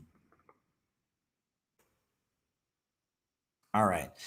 So in the 1980s, or actually really 1978, in Afghanistan, you had a monarchy. In Afghanistan, there was a very big political party that was aligned with the Soviet Union. It was called the People's Democratic Party. A lot of generals in the Afghan military were part of that political party, right? Because it was right on the border with the Soviet Union. It was a monarchy. It was a capitalist country. It was very poor. It wasn't anti-imperialist, but it was a country, right? And it was right on the Soviets' border. And the Soviets did business there and tried to be friendly. But, the government also did business with the United States. And it was a government that tried to be neutral, right? They're right next to the Soviet Union, but they're not communists. They tried to have it both ways, right? That was basically what it was. 1978. And 1978, you had, this government. And the United States basically wanted to force the People's Democratic Party of Afghanistan to take power. Right? They called it the Afghan trap. Brzezinski has admitted they called it the Afghan trap. So in 1978, the Afghan monarchy started arresting and rounding up all the leaders of this really big political party called the People's Democratic Party. And the People's Democratic Party was a big party. It had a lot of people in the military, and they were being rounded up and arrested and thrown into the jail. So the leaders of the Afghan military that were, part of the People's Democratic Party that were aligned with the Soviet Union, they said, well, we're not going to let you do that. We're not going to be arrested. So they went and they tore down the walls of the jail, and they drove a tank through the walls of the jail, and they freed their comrades, and they overthrew the monarchy. And Afghanistan, they called it the Sour Revolution, S-A-U-R, the Sour Revolution, it was called. And the Sour Revolution, how big is Ukraine? All right, we'll answer that, right? The Sour Revolution. And the Sour Revolution was 1978. You had the military that was aligned with the Soviet Union overthrowing the Afghan government. And they established the People's Democratic Republic of Afghanistan. And it was a country led by a Marxist-Leninist party, the People's Democratic Party, and they became the leaders. Now, they had a lot of support in the cities, among the intellectuals, among the military, among people in the more developed parts of Afghanistan. They had a lot of support. But in the countryside, they didn't have support, right? And almost immediately, the Saudis began calling for a holy war, like a jihad, a global uprising of Muslims in Afghanistan against the Soviet Union. And the Saudis started sending in weapons, and Osama bin Laden went to Afghanistan, and they started fighting in the countryside against the new Afghan government. The People's Democratic Party had a lot of support in the cities, but in the rural areas, people were very religious. People were very conservative, and they didn't like the liberal policies, right? The Afghan People's Democratic government was teaching women to read. It was telling women to take off their headscarves. They had rallies where women took their headscarves off and refused to wear headscarves. And it was a pretty secular, anti-Islamic, government.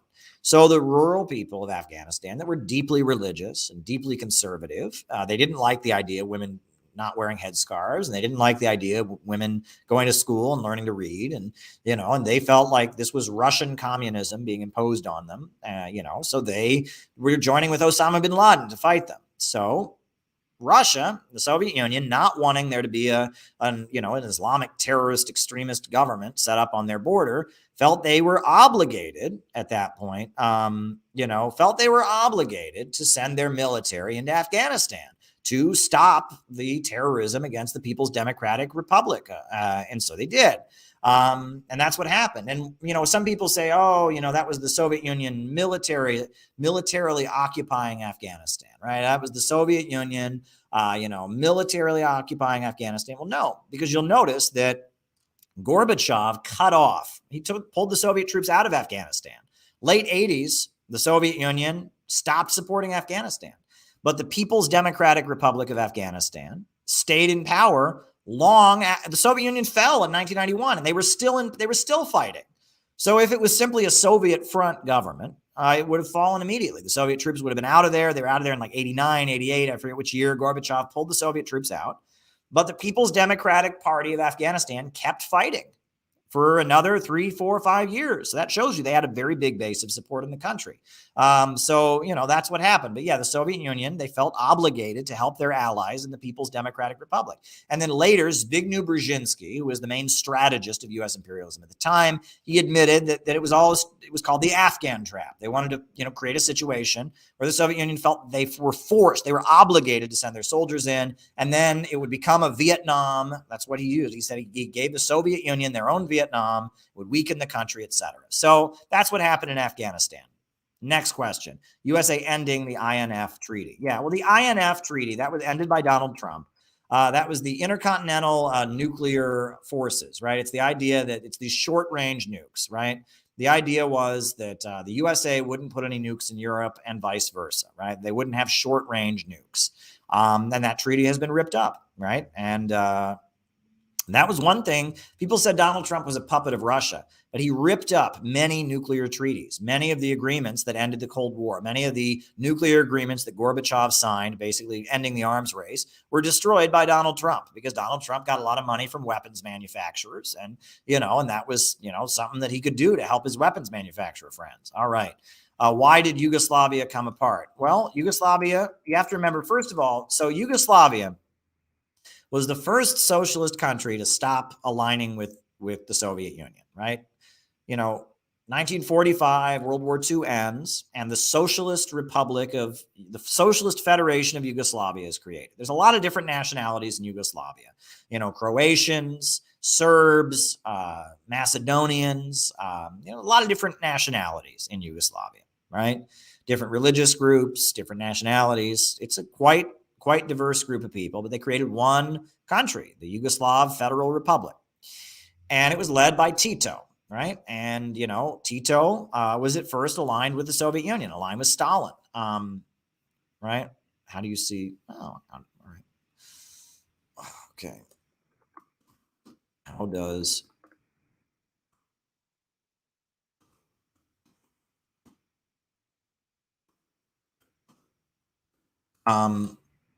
And it was aligned with the Soviet Union. It was a socialist country. But then in 1948, Tito denounced Stalin. And Tito said that the Soviet Union was trying to tell them what to do and was no good, and that Stalin wasn't a true Marxist. He wasn't democratic enough or something.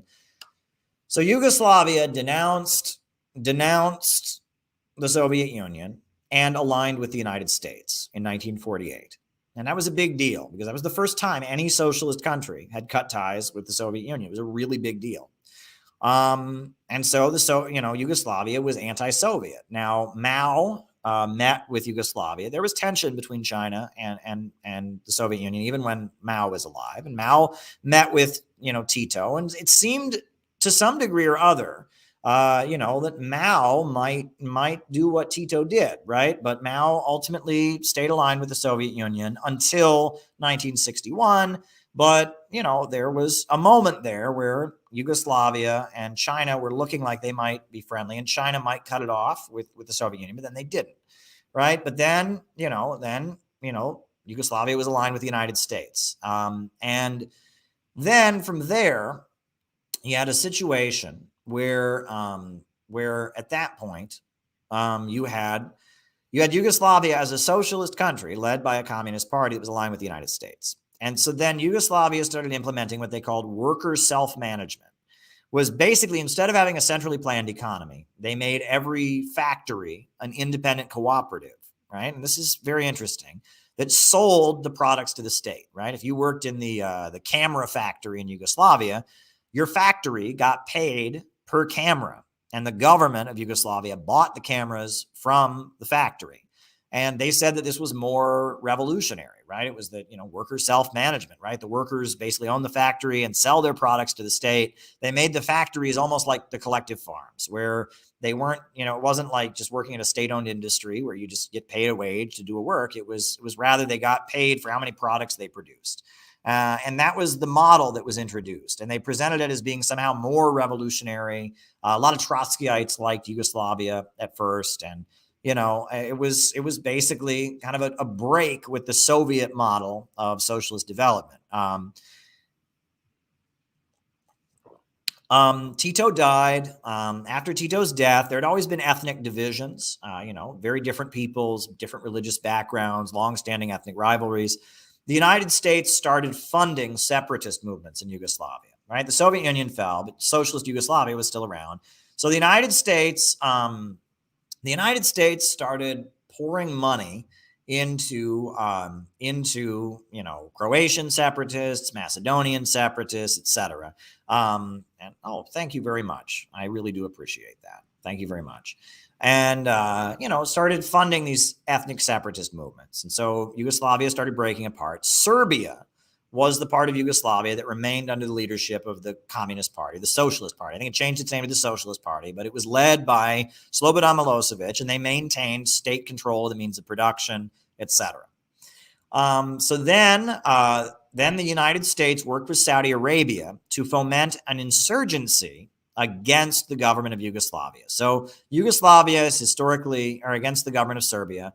And the government of Serbia, Serbs tend to be Christians, right? They are Orthodox Christians. But in Kosovo, you had a lot of Albanians, right? When Albania had its counter-revolution, when Enver Hoxha's government was toppled, you had a lot of Albanian Muslims who moved into a region of Serbia called Kosovo.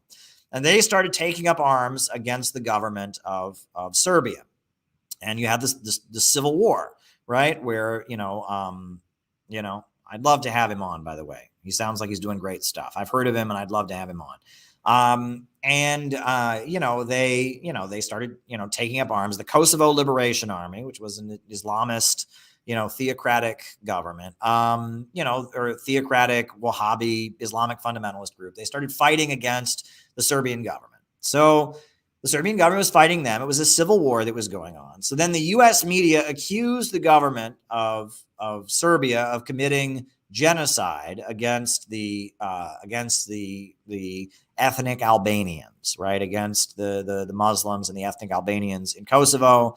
A lot of what we heard in the U.S. media was fake news, right? There was this famous photograph of a Yugoslavian guy like standing by a fence that had barbed wire on it. And a lot of people saw that and thought it was the Holocaust. But then it turned out that guy, he wasn't starving. He just had a disease, right? That he wasn't food deprived. And that barbed wire fence, they were not fenced in. It was just a fence that happened to be along the side of the road. And U.S. media deceptively took that photo and made it look like Milosevic was rounding up ethnic Albanians and putting them in concentration camps, which is not what happened. It's not what happened. And so because of that, the USA bombed Serbia, and they destroyed a lot of churches. They bombed the Chinese embassy in Yugoslavia, and they bombed the Chinese embassy and then killed Chinese diplomats, and they destroyed churches and hospitals, and it was just a horrendous bombing that Bill Clinton did. And then the economic suffering that followed the bombing set the stage for this synthetic left anarchist group that the CIA set up that was called Otpor. Their symbol was a fist, right? It sounded like a leftist group. It was this group of anarchists that were funded by George Soros. They destabilized Yugoslavia and ultimately toppled Milosevic. And now the details have come out, right? The UN has admitted that Slobodan Milosevic and the government of Yugoslavia, while they committed atrocities, there was a war going on, they did not commit genocide. They were not guilty of genocide. And while they committed atrocities, they weren't guilty of genocide. It was all a big disgrace. It was a big mess. And Kosovo has basically broken away from Yugoslavia and is now a UN colony. It doesn't really have its own autonomy. It's basically managed by the United Nations, and the imperialist countries basically, have control over Kosovo. And, there's a lot of minerals there. There's a lot of wealth there. And the imperialists basically have stolen a big chunk of Serbia for themselves. And there's a lot of Muslims who probably vehemently disagree with what I'm saying here, because this was very much a Christian-Muslim conflict. And in this instance, I would say that the Muslim insurgency among the ethnic Albanians was incited by the U.S. imperialists and by Yugoslavia. My Iranian friends would disagree with me on that, but that's what happened in Yugoslavia. Next question. All right. The difference between empire and imperialist. Well, empires have been around since, forever, right? Empires are part of, the human experience. The Roman Empire, the Egyptian Empire, Mesopotamia, empires are just, big swaths of territory, right? And empires in Eurasia have a different connotation. There are different kinds of empires, right? For example, the Roman Empire was about dominating trade. The Romans didn't care. Read the Bible, right? You want to know a great example of this, read the Bible, right? If you read the Bible, they talk about King Herod, right? And it's ancient Palestine in the year, BC, right? First century BC or whatever. Ancient Palestine is run by this guy named King Herod. Wait a second. I thought it was part of the Roman Empire. Yeah, that's because the Romans didn't care, right? That's how the Roman Empire worked, is local kings, local areas. They let you basically be in power. You just had to send slaves to Rome, and you had to send goods. You had to send food and products to Rome, and you couldn't trade with anyone. They were the monopoly in global trade. And, so there was a king in Palestine, King Herod, right? And there was a king in Persia, and all the city-states, Athens, Alexandria, they all had kings of their own. But the Romans basically dominated you and forced you to pay tribute and forced you to pay tribute to the empire. They built the roads, and you couldn't trade with any other part of the empire. They were the center middleman in trade. That was the Roman Empire, right? But there are different empires that operated differently, right? And different empires had different models. Mesopotamia, Hammurabi, all of that was done very differently, right? The way the Egyptians ruled, right? And the way they dominated was very differently, right? And that empire just means one group that dominates a lot of countries. And it just kind of vaguely refers to that, right? And you have, the Roman Empire, you have, the various Greek city-states, you have, the Persian Empire, which was around for a long time. And there's a lot of different Babylon. And the ancient world is full of empires. The Aztecs had an empire in Mexico. The Incas had an empire in South America. The Incas had an empire. They dominated that whole area. And that empire, that's what it refers to. And in Eurasia, and this is a very important thing that a lot of people have a really hard time understanding. And if you don't understand it, you're going to give me flack for saying it, but I'll point this out. In Eurasia, okay, in China and in Russia in particular, there is a lot of positive feeling about empires because of the fact that those regions are landlocked. They don't have ocean access, right? There's ocean on one side, ocean on another, but most of China doesn't have ocean access. Most of Russia and Eurasia doesn't have ocean access. And things have gotten better in China and in Russia when those areas are together. And that's just a fact. When the peoples of China were fighting with each other, when there was a kingdom in Tibet and a kingdom in Shanghai and a kingdom in Hong Kong, and the Uyghurs were separate, and the, all right, Hoxha and Ceausescu. All right.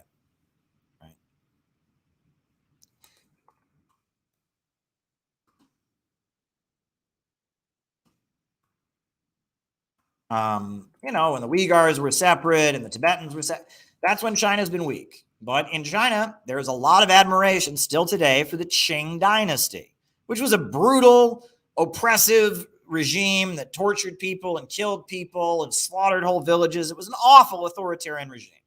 But a lot of Chinese people have very positive feelings about the Qing dynasty because they unified all of China. And when all of China was unified, living standards got better. Roads got built, trade was established. It was good for China to be together. As bad and authoritarian as the Qing dynasty was, when all of China was together, that was good. Supposedly taking Chernobyl. All right. Okay.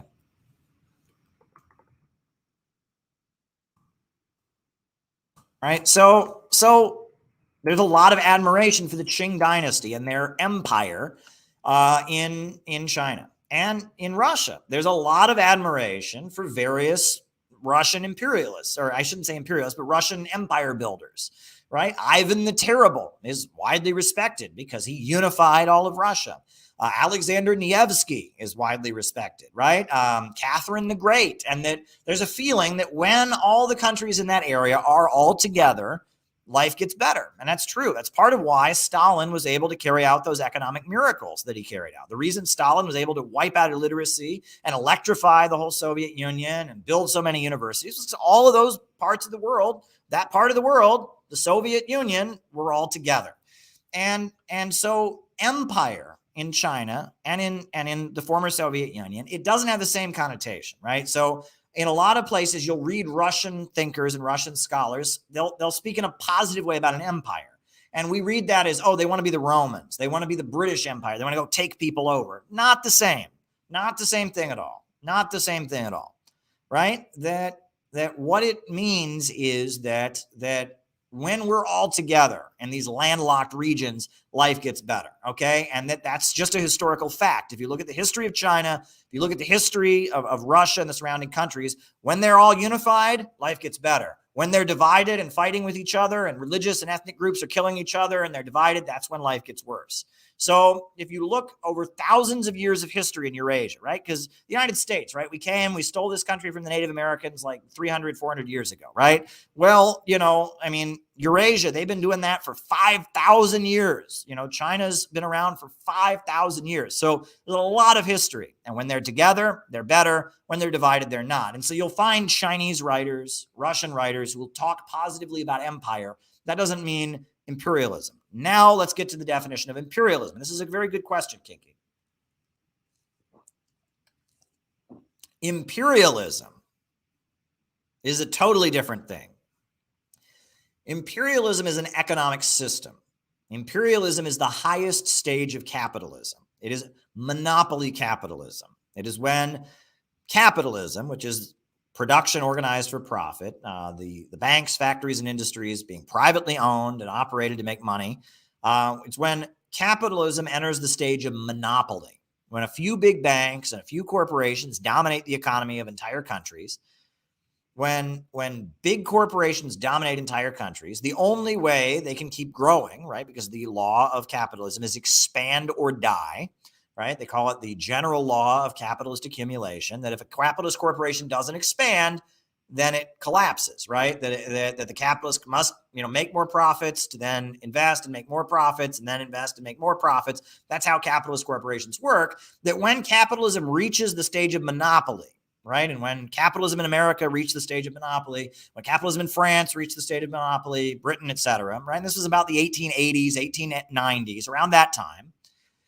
That at that point, the monopolies based in Western countries started engaging in what's called the export of capital. The big corporations, the monopolies, the trusts, the cartels, the syndicates based in Western capitalist countries started expanding and dominating the economies of other countries. And that's called the export of capital, where basically, in order to keep these capitalist companies that had already expanded from collapsing, they had to keep expanding. So they started dominating the economies of South and Central America. And they started dominating the economies of Africa. And they started dominating the economies of Asia, of China in particular, right? The Opium Wars. You had the HSBC Bank, the Hong Kong Shanghai banking system that was set up so British bankers could dominate and control China. Right. You had, in the Belgians, right? Belgium had, the rubber corporations of Belgium had established, the state of monopoly. So they went to the Congo and they dominated the economy of the Congo and they started working the people to death. You can read about the genocide that was committed in the Congo. And you had the British in the Boer War and the British in South Africa and Cecil Rhodes and Rhodesia and the Rhodesia colonial settler apartheid state was being created. And this is an economic term. Lenin talked about capitalism in its monopoly stage is imperialism. It's when the monopolistic associations of capitalists based in Western countries, in order to keep expanding, they have to go to countries around the world and set up shop and export their corporations to developing countries. And what's important to remember is they go to those countries and they hold back economic development. They prevent those countries from developing their own businesses and their own economy. Right? When those Belgians in the Congo, when King Leopold of Belgium was, his rubber corporation was making a lot of money off of rubber, when they expanded into Belgium, they didn't set up, they didn't help Belgians get, they didn't help when they expanded into the Congo, they didn't help people in the Congo get wealthy, and start their own rubber company. No, they went there and they put them to work for the rubber company of King Leopold and worked them to death, right? And that was the idea, is that they were, they exported the Belgian corporation to the Congo, and they worked millions, probably 6 million people to death to make super profits for the Belgian corporation. It was the export of capital, right? When the British textile companies went to India, they burned down all the textile looms. And did they go to India and help people in India become wealthy and help them expand their textile production? No. The textile industry of Britain went into India, burned down all the textile looms, forced the people of India to buy their products from a British company, right? And that was the export of capital. Mahatma Gandhi. What was Mahatma Gandhi jailed for? Mahatma Gandhi was jailed for boiling salt water. You ever heard of this? He was jailed for boiling salt water, right? Because he wanted to make his own salt. Because when the British went to India, they decided that all the people of India were going to have to buy salt from British corporations. Well, Mahatma Gandhi, he got his salt water from the ocean and he started boiling it, and they arrested him for that. And they said that's stealing from the British corporations, because the British salt corporations had dominated India's economy, the export of capital. The companies in Britain that sold salt went to India and said, all right, now you have to buy your salt from us. And if you were boiling seawater, you were stealing from them, right? This is imperialism. It's the export of capital. It is capitalism in its monopoly stage.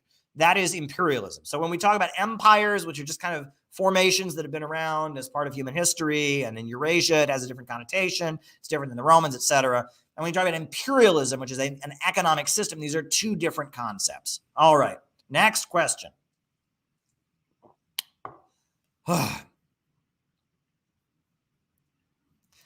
Russia kicked out of SWIFT. That won't happen, because if it did, you have to look at a map, right? Get your map out, because we Americans were not taught to look at our map.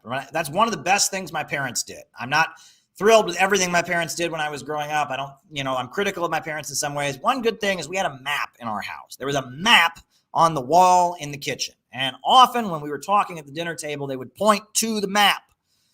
Get out a map. All right, and look at Russia, and look at all the countries that are right next to Russia. Germany, Norway, Sweden, Denmark, Belgium, Luxembourg, Italy, Switzerland. Look at all those countries, right? Kicking Russia out of the SWIFT system would mean that all of those countries cannot send money to Russia or get money from Russia. That's what that would mean.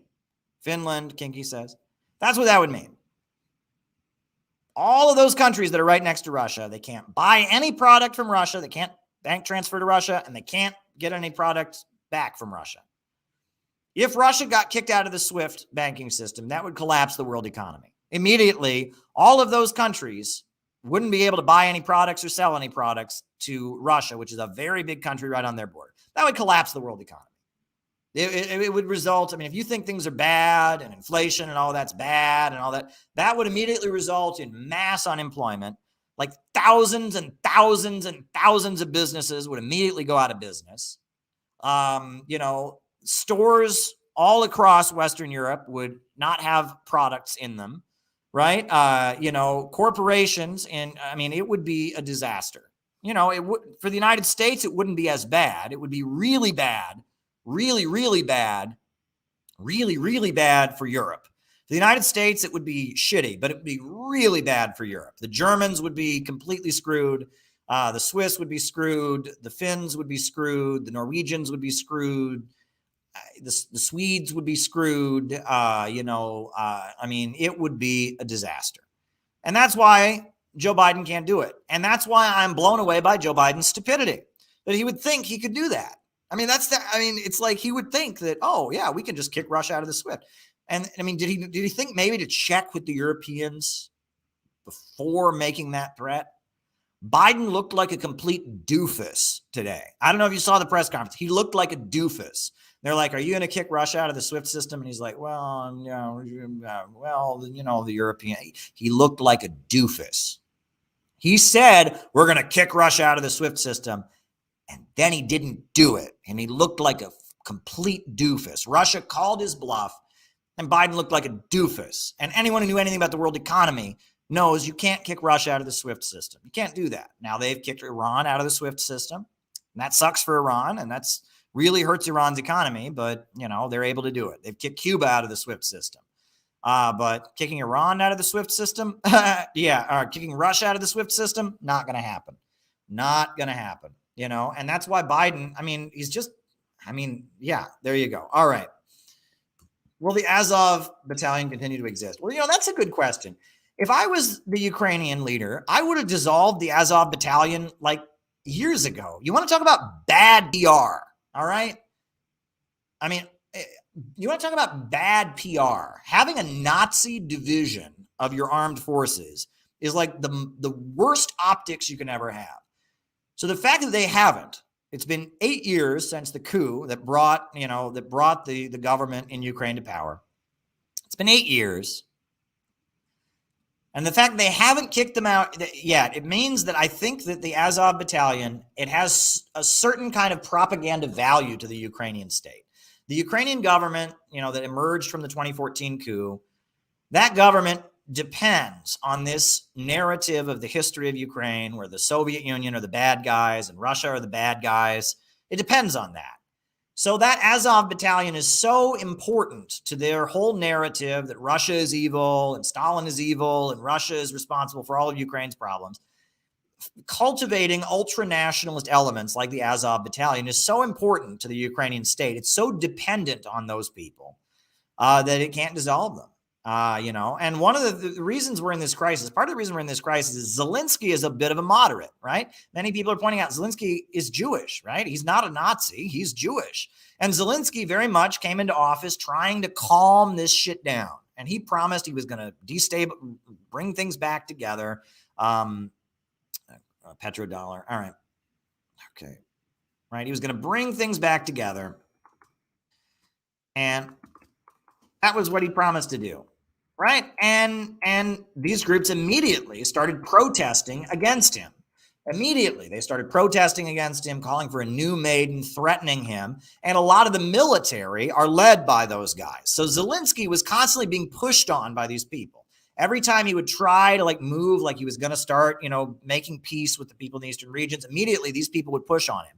And a lot of the military operations that go on that were going on against the people of Donetsk and Lugansk, a lot of them were going on, it appears. Now, I don't know this for a fact, but according to what I've read and according to rumors and such, it looks like a lot of the military operations that were taking place against the people of Donetsk and Lugansk were going on without Zelensky's permission.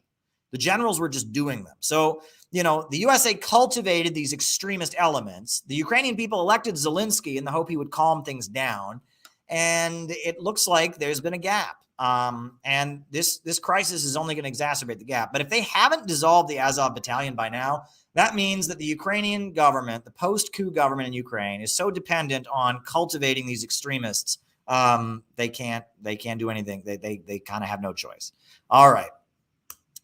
Why does Trump praise Putin's actions? Well, there's a couple reasons.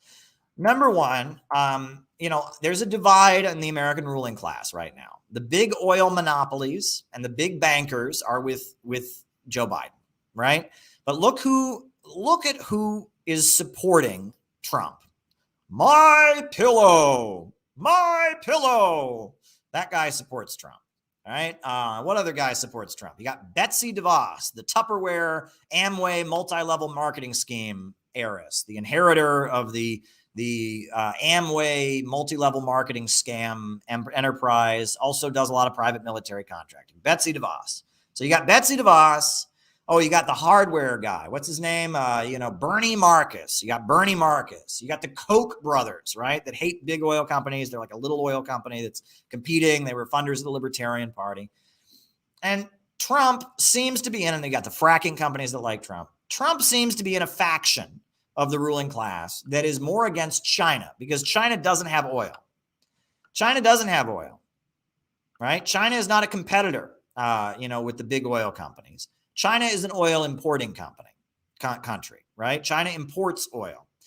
Russia is a competitor with the big oil companies. ExxonMobil, BP, Shell, and Chevron hate Russia because Russia is very much, competing with them. It's selling oil and gas on the natural market and competing with them.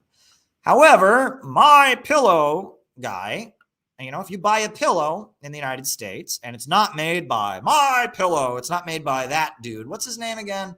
Mike Lindell. If it's not made by Mike Lindell, former crack addict and CEO, from crack addict to CEO, I'm Mike Lindell. I'm Mike Lindell. I make pillows. If it's not made by Mike Lindell, there's a very good chance, where's your pillow going to be made? China, right? Mike Lindell doesn't care about Russia selling oil and gas on the international market. My pillow, he cares about China making better pillows and making pillows cheaper and flooding the market with cheap pillows. So Mike Lindell is going to be more worried about China, right? Bernie Marcus, you go to Home Depot. Are you buying barrels of oil and natural gas at Home Depot? No, you're buying wrenches, you're buying plastic products, and so think about it. Is Home Depot guy and the capitalists who make his products, is he worried about oil and natural gas companies putting him out of business? No, he's worried about China producing, better wrenches and better plastic products and better nails and better, whatever the hell you buy at Home Depot, ropes and chains and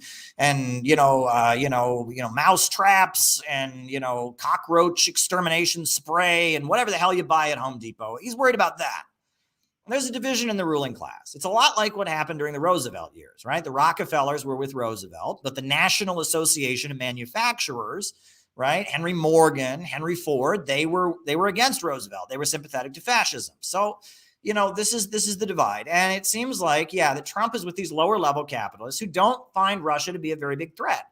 And, if Russia puts more oil and gas on the market, then the price of oil and gas goes down. Whereas if Russia stays off the market and there's scarcity of oil and gas, the price of oil and gas goes up, right? So ExxonMobil, BP, Shell, and Chevron, they're more worried about Russia. Whereas MyPillow and, hardware guy, Bernie Marcus, and he's worried about China. And that's the divide, okay? There's that. But there's also another reason, which is optics, okay? Donald Trump appeals to illiberal optics. And this is why BreadTube and all of them, this is what they don't get, right? Donald Trump appeals to people who've been in the military. He seems like a tough guy. He's a big, strong guy. He's going to crush them. America first. He appeals to kind of an authoritarian, illiberal vibe. Whereas Joe Biden is, he's weak and he's compassionate. And he just wants to be a nice guy, and no one in my administration will ever yell at anybody. Joe Biden appeals to more of a liberal woke mindset. And Kamala Harris, woman of color, and and she's, so it's again, what are your supporters looking for psychologically, right? Well, Joe Biden's supporters in the blue states and in the urban areas, middle-class folks, are looking for a nice, compassionate, caring guy who will take care of them. That's Joe Biden. They're looking for a strong woman of color, breaking glass ceilings. That's Kamala Harris. Trump supporters are looking for a big, strong leader who's going to march the country to better times, right? So Trump is constantly trying to appeal to the psychology of people who want a strong authoritarian leader. And because of that, what is Putin? Putin is a strong leader. Putin is a former KGB guy. He's built. I mean, you've seen the pictures of him with his shirt off. He's built. He's strong. He fixed Russia's economy. Putin, on some level, appeals to people who like Trump. So if Trump can kind of associate himself with Putin, that will make Trump more appealing, right? So there's an optics element to it too, because Trump was not a pro-Russian president. Trump sent lethal weapons to Ukraine. Obama wouldn't send lethal weapons to Ukraine. Trump did. Trump ripped up nuclear treaties that, Biden has stopped that. Now, Biden has stopped ripping up nuclear treaties. As anti-Russian as Biden is, that's one button he won't touch, is this nuclear thing. So, it sounds to me like, there's a psychological element to it also. Because at the end of the day, Trump hates Putin. Trump hates Xi Jinping. All of them hate all anti-imperialist countries. But there's short-term interests. Is China a bigger economic threat, or is Russia a bigger economic threat? So there's that factor, which is economic, right? Are you in the oil and gas business, or are you in the manufacturing business? There's that. But then there's also a psychological thing at the end of the day. Trump appeals to people's desire for illiberalism, which, folks, I got news for you. And this is a big part of why I support the trucker convoy, despite realizing those folks are politically out to lunch and crazy anti-communist right-wingers. I support the trucker convoy. And there's a reason that I am telling people we got to get out of the movement to the masses. Folks, socialism is illiberal. Socialism is illiberal. Socialism is illiberal. Working class people are illiberal. Working class people want a strong leader who will get the job done.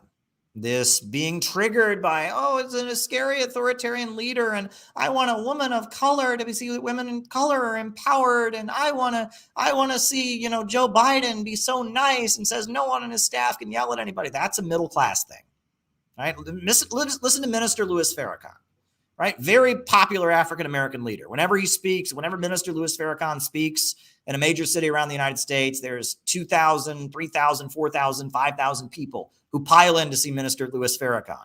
Black people in the United States are very working class. And Black people in the United States, they love Minister Farrakhan. Why? Because he is illiberal. And he's got, guys in uniform standing next to him. And he gives fiery, powerful speeches.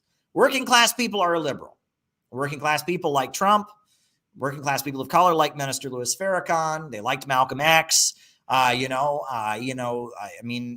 the line, right?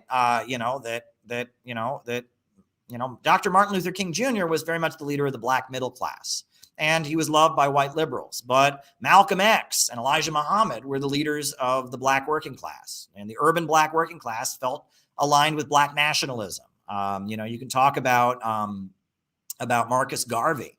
Working class people in general, I grew up in a working class town. A lot of people I went to school with served in the military. There were people I went to school with who had relatives in prison. And working class life is much more authoritarian. That's just the reality of the situation. And working class people who are economically struggling, they don't have the privilege of just getting to sit back and saying, I don't want to feel triggered, I want to feel comfortable, that are economically struggling. They tend to favor a strong leader who will get shit done. And what do you think Stalin means? What does Stalin mean in English? Stalin means man of steel. Look at Fidel Castro. Look at President Ortega in Venezuela, or in Nicaragua. Look at Hugo Chavez in Venezuela. Look at Xi Jinping, right? Every socialist country you've ever been to has had strong leaders. Folks, the woke, middle class, liberal NGO kids are not going to bring socialism to the United States. The people who will bring socialism to the United States are going to be the black people, the black working class, the kind of black folks who like Minister Farrakhan, who like the Nation of Islam, who like the Black Panther Party, the white folks who like Trump right now and serve in the military. And that's who's going to bring socialism to the United States. It's going to be the working class. And the working class is going to want to be socialists on an illiberal basis. Okay? And the more liberal the socialist movement becomes, the more, if you hear me clap once, if you hear me clap twice, if you hear me clap 3 times, the more that we get like that, the more the right wing are going to dominate working class circles, because socialism is illiberal. The working class, black, white, Arab, Asian, Latino, they want a strong leader who will get shit done. And if leftism doesn't offer that, then, only the right will. And that's why, as much as I understand how much Canadian folks hate those trucker folks, trust me, the Tea Party here is just as disgusting. We got to support them. And we got to find a way, as hard as it might be, to convince some of those people that socialism will make their life better. And that's why we got to get out of the movement to the masses. And that's why we got to stop playing by the bread tube rules, because it'll be the children of people who voted for Trump that will bring socialism to the United States. That's what it's going to be. And you can pretend that that's not the case, but it won't be, the Trump voters, a lot of them are boomers, it's not like we're going to have socialism tomorrow. A lot of them will be dead by that time, but it will be the children of Trump voters. It'll be the people of red states. It'll be urban African-American folks. It'll be Chicano people in the Southwest. It'll be hardworking Asian Americans. It's going to be working class people who bring socialism to the United States. It's not going to be hippies. It's not going to be middle class hipsters. It's going to be working class people who bring socialism to the United States. So if we don't start to chuck the wokeness, and if we don't start to chuck the middle class stuff, and if we don't start to develop an illiberal working class appeal for socialism, if we don't learn to get the American flag out and wave the American flag, if we don't learn to talk about a government of action that fights for working families, if we can't reinvent socialism to have the kind of appeal that Trump had, we're going to lose. And you can guarantee that. And if you don't believe me, look at any socialist country, right? That's just how these things work. So, take it or leave it. There's probably a lot of people who hear this and they don't want to hear that. But the reality is, people want a strong leader who will get shit done. That's what socialism offers. Capitalism is unstable. It causes chaos. It leads us into wars.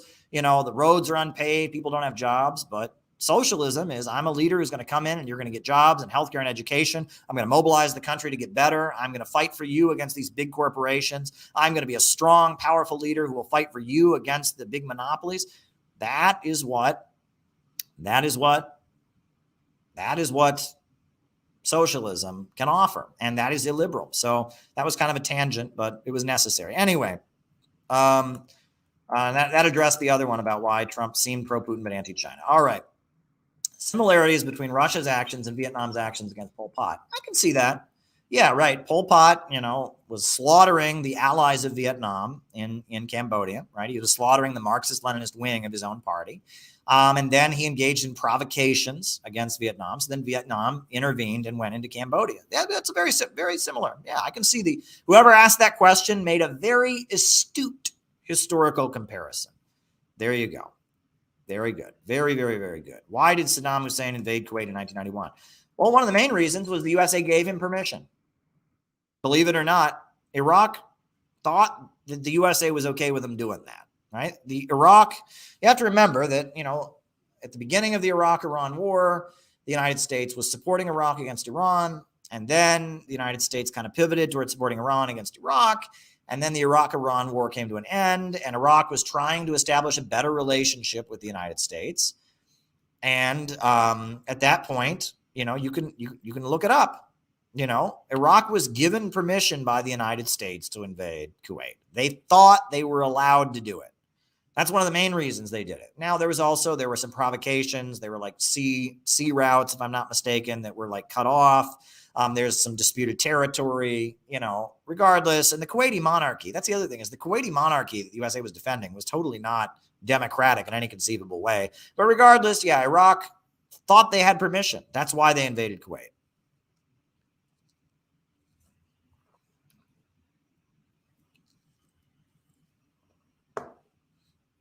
So there you go. All right. Am I concerned that RT will be shut down? Of course I'm concerned about that, right? I mean, that's on my mind, right? I mean, during a crisis like this, am I worried that I won't have a job? Sure, right? But, I just have to keep going, right? And that, I'm an anti-imperialist, and I do my YouTube channel, and I'm building the Center for Political Innovation, and I'm writing articles, and, you never know what might happen. But I'm not going to shut up. I mean, they'll have to throw me in jail if they want to shut me up, which that may happen too. There may be a time where they just decide this guy is too strong of an anti-imperialist voice. We're going to make up some bullshit charge against him. We're going to accuse him of, I don't know what they would accuse me of. There's actually a book called 3 Felonies a Day. And it says that if you're a professional in the United States, it can get you for anything. You commit 3 felonies a day. Read this book. They can prosecute anybody for anything. And there may come a time where they do to me what they did to Lyndon LaRouche, what they did to many revolutionary leaders, William Z. Foster, Gus Hall.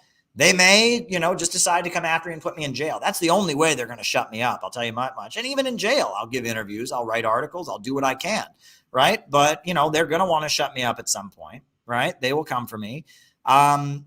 They may shut down RT, but I'll keep going. I'm going to keep spreading an anti-imperialist message, whether I do it on RT or I do it on my own website or YouTube. I'm not going away. I'm going to keep doing this, right? I'm committed to this. I risked my life on a ship trying to get to Yemen to bring humanitarian aid. I'm sorry. That annoys me. All these people think, oh, he's just doing that because he gets paid. He just does that because he gets paid. Bullshit. I was doing this long before I ever worked at RT. Go back to my college days. Anyone who went to college with me, they all hated me because I was constantly arguing with the professors in favor of anti-imperialism. I wasn't getting a cent, Give me a break. No, trust me. If RT shut down tomorrow, I would still be on YouTube screaming against imperialism. I'd still be building the Center for Political Innovation. That's not going to stop me.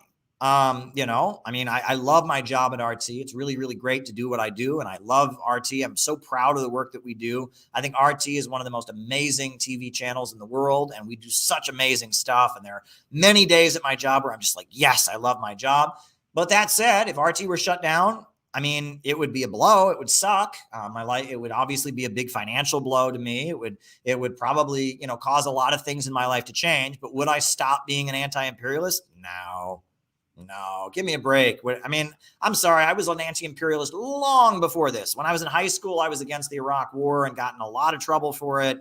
And when I was in college, I was always making everybody mad and skipping class and going to anti-imperialist rallies and putting up posters on my campus. And I was part of Occupy Wall Street. And come on. You think I'm going to stop? No, I'm not going to stop. The only way they're going to stop me is they're going to have to, put me in jail. They're going to have to kill me or something. And don't think they won't do it. Come on, Boston. Now, come on. Every so often I see comments in the chat that are like, give me a break. You know what I mean? I can't answer every question. And sometimes I do see questions that I don't answer because it's like, come on. For the most part, I'll answer any question. The Kremlin has compromising material on Trump. No, that's been debunked. The Steele dossier was not credible, and they went ahead with Christopher Steele's dossier, even though it wasn't credible. The PP tape, that never happened. That's all been debunked. And it's actually a scandal that they went ahead with it because it didn't happen. So no, wrong. How would you convince someone who's been watching BBC for years? Well, you just have to tell them the facts about what's going on. You have to point out to them, what's happened in Ukraine. Nobody knows anything about this. Most average Americans think that Putin was having a bad day and he's like, all right, I'm going to go get Ukraine. You just have to explain to them what's going on in the country. You have to show them you have to show them this monument that no one in American mainstream media is talking about. You have to tell them the facts. That's what you have to do. That's your only option there. All right. Next question. Will Zelensky flee Ukraine, fight Russia? I don't know what he's going to do. I think there's a very good chance that the Azov battalion and the Ukrainian far right is going to remove him at this point. They're going to say he let this happen.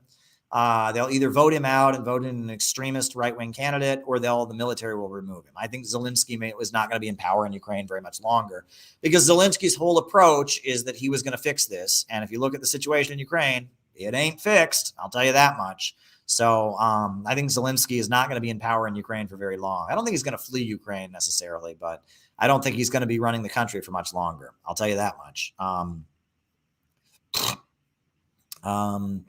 Imperialism caused the degeneration of the USSR. Well, I agree with that, because the US imperialists, had a blockade against the USSR.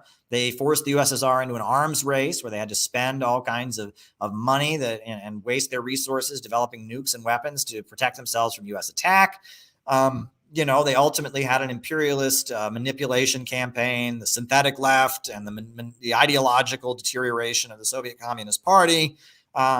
There was a lot of things that, yes, the imperialists did ultimately bring down the USSR. I think the person asking the question, though, is saying that the USSR became imperialist, and that's what brought them down. And that's not true. That's not accurate. You'll hear that in American media a lot, but I explained earlier what imperialism is.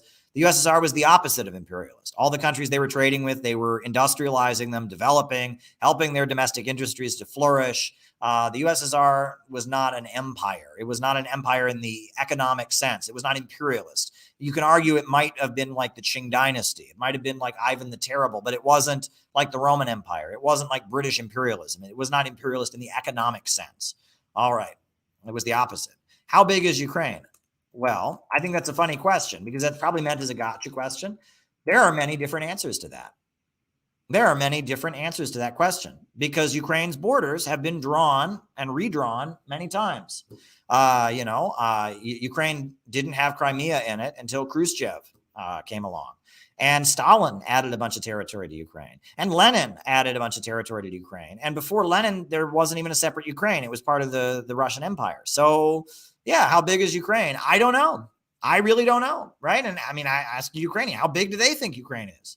Right? I mean, do they think it's Khrushchev big? Do they think it's Stalin big? Do they think it's Lenin big? That was kind of the point of Putin's big speech the other night, is that nobody knows how big Ukraine is. How big is Ukraine is a question that nobody can agree on, right? I mean, these Ukrainian nationalists, the ultra-nationalists, Zelensky and all of that, they think Ukraine is Khrushchev big, but they also hate Lenin. And there would be no Ukraine at all if it wasn't for Lenin. And then, and then they also hate Stalin, but Ukraine got even bigger under Stalin. And then Khrushchev made it, include Crimea. So it's like, yeah, Ukraine's borders have been redrawn many, many times. So I don't know how big Ukraine is. That's something that the Russians and the Ukrainians and the people of Donetsk and Lugansk have got to figure out. I don't know how big Ukraine is. And that's actually probably the biggest point of contention. That's what the war is about. There's a war going on in Ukraine right now. That's what they're fighting about. That is the issue at hand. How big is Ukraine? And it looks like that's going to be determined on the battlefield, which is not cool and not a good situation. But that is the point of contention right now in Ukraine, is how big is Ukraine? And right now, it's not clear. So there you go. I'm hoping that painting comes back. I pushed the wrong button, but life goes on. That totally real painting behind me. Totally not like a TV screen or anything. Totally not a flat screen TV behind me. It's a totally real painting. Yeah, I'm joking, of course. All right. Next question. How does the Ukraine-Russia conflict impact anti-imperialism? Well, look, it's separating the sheep from the goats, right? Look, you can't be neutral at this point, right? You got some people that are just blatantly repeating the State Department line. They're having peace rallies, but the peace rallies are against Russia. And those people are completely ridiculous. They're completely synthetic left. And then you have people like Kyle Kulinski that are trying to have it both ways. Well, we don't want to be totally pro-Russia, but we also, and that's BS. And then there's people like us. Look, we, the patriotic socialist current, we are the vanguard on this. And that's one thing. I just want to use this to comment on that, right? I just want to use this opportunity to comment on that because, okay, all these people think that because we're patriotic, right? Can I get this to, right? There we go. All right. Because we're patriotic socialists, because we wave the American flag, we're social chauvinists. Oh, you wave an American flag. That means you support U.S. imperialism. You have an American flag. That means that you support slavery and genocide. Oh my God, you're racist because you wave an American flag. Caleb is a neo-Nazi because he's a patriotic socialist. I've heard this endlessly, right? Especially since the Communist Party wrote their stupid hit piece on me over and over and over. You know, the American flag is a flag of imperialism. The Center for Political Innovation, Haas, Jackson Hinkle, they wave the American flag, so therefore they're not anti-imperialist. Bullshit. Name one political grouping that is more pro-Lugansk and pro-Donetsk than we are, right? We are the most anti-imperialist you've ever seen. We have come out swinging in support of Lugansk and Donetsk. We have officially recognized the Donetsk People's Republic. Nobody from the Communist Party USA has the right to tell me that I'm racist because I wave an American flag. I'm pro-imperialist because I wave an American flag. I'm social chauvinist. Until I see a statement on the Communist Party USA's website recognizing Donetsk and Lugansk, they have no right to say that to me. Until I see a statement on the PSL website recognizing Donetsk and Lugansk, they have no right to say that to me. Aesthetics. They make it all about aesthetics. Oh, the American flag is a flag of imperialism. Yeah, well, the United States, fomenting anti-Russian hysteria and funding neo-Nazis in Ukraine is an act of imperialism. The shelling of Donetsk and Lugansk with U.S.-made weapons, that's imperialism. And we're against it. And most of these idiots who call us social chauvinists aren't. They aren't against it. Right? They aren't against it. They aren't against it. So, I mean, this idea that because we wave an American flag, we're not anti-imperialist, when we are the most anti-imperialist. We stand with all anti-imperialists, black nationalists, right? I'm quoted in the Nation of Islam's newspaper. They have reprinted pictures of my tweets in the Nation of Islam's newspaper. The leading black nationalist organization in the United States has published images of my tweets in their paper. They have quoted me in articles many times. I mean, we are the real anti-imperialists, and we understand that if we're going to convince the American working class to dismantle imperialism, we have to get them to understand, that it's in their interest and that America will be better and stronger and more prosperous if U.S. imperialism is dismantled. That's what we have to do.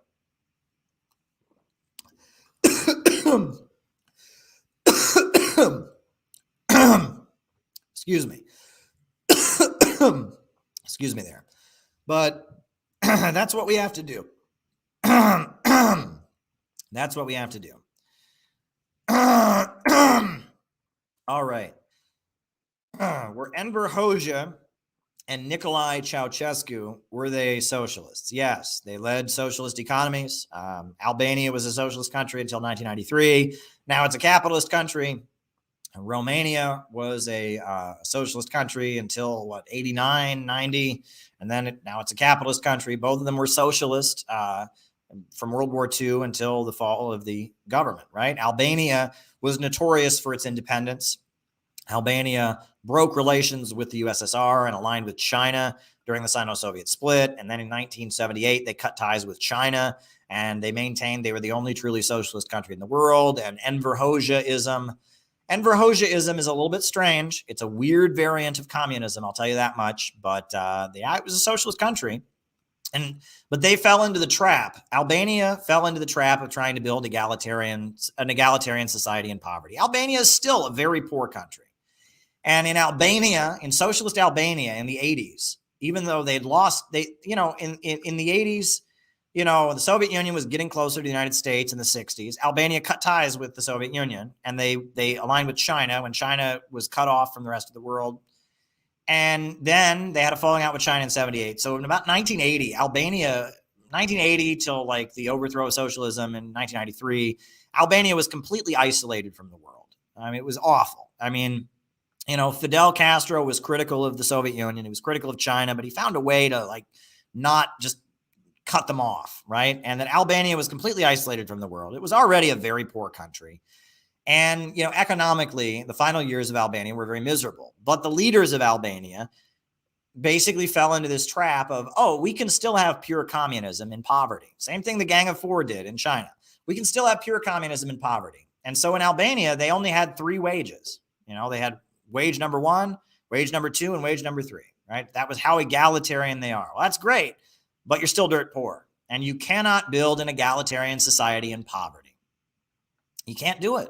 And Albania tried, and Mao and the Gang of Four, they tried, and Che Guevara tried in Cuba. You cannot build an egalitarian society in poverty.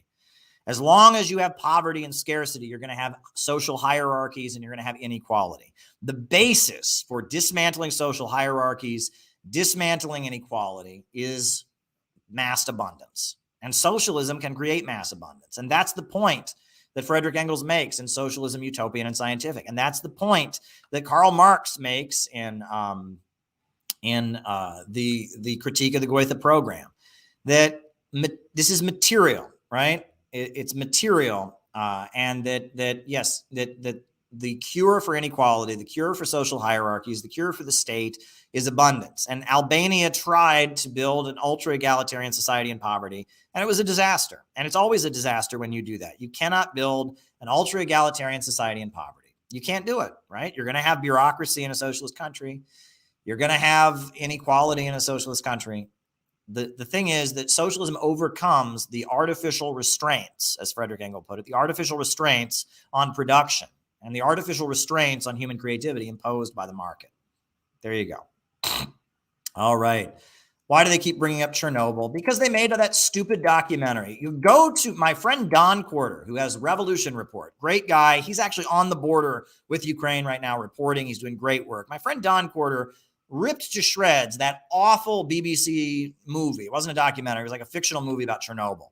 But Chernobyl has become a talking point of anti-Soviet propaganda. It's also a talking point of anti-nuclear propaganda.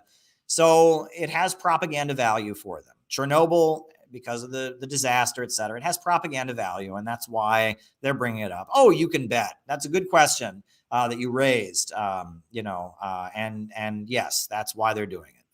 That's why they're doing it. So there you go. There you go. Why is the petrodollar a big deal? Well, it's a big deal. So this is what you have to remember. Currency. The value of any currency is how many people use it. If a lot of countries are using the US dollar, the value of the US dollar goes up. If a lot of countries are not using it, it goes down. And that's the first rule of currency. The more countries that use the currency, the more a currency is being used, the more value it has. Right? That's why Bitcoin, the more people that sign up for Bitcoin, the higher, the more valuable Bitcoin is. The less people that have Bitcoin, the less valuable it is. Right? Right now, Bitcoin is dropping. But, if more people use the US dollar, the dollar becomes very valuable. If less people use the US dollar becomes less valuable. That's how it works. So the petrodollar, which was established after the Second World War, they had this conference called Bretton Woods, when they redesigned the financial system after World War II. They built the IMF and the World Bank, World Trade Organization, the General Agreement on Trade and Tariffs, the GATT. And one thing they set up at the Bretton Woods economic system is they set up the petrodollar, which is that oil, which is the most valuable commodity in our global economy still, right? We haven't gotten beyond oil. Oil must be traded in dollars.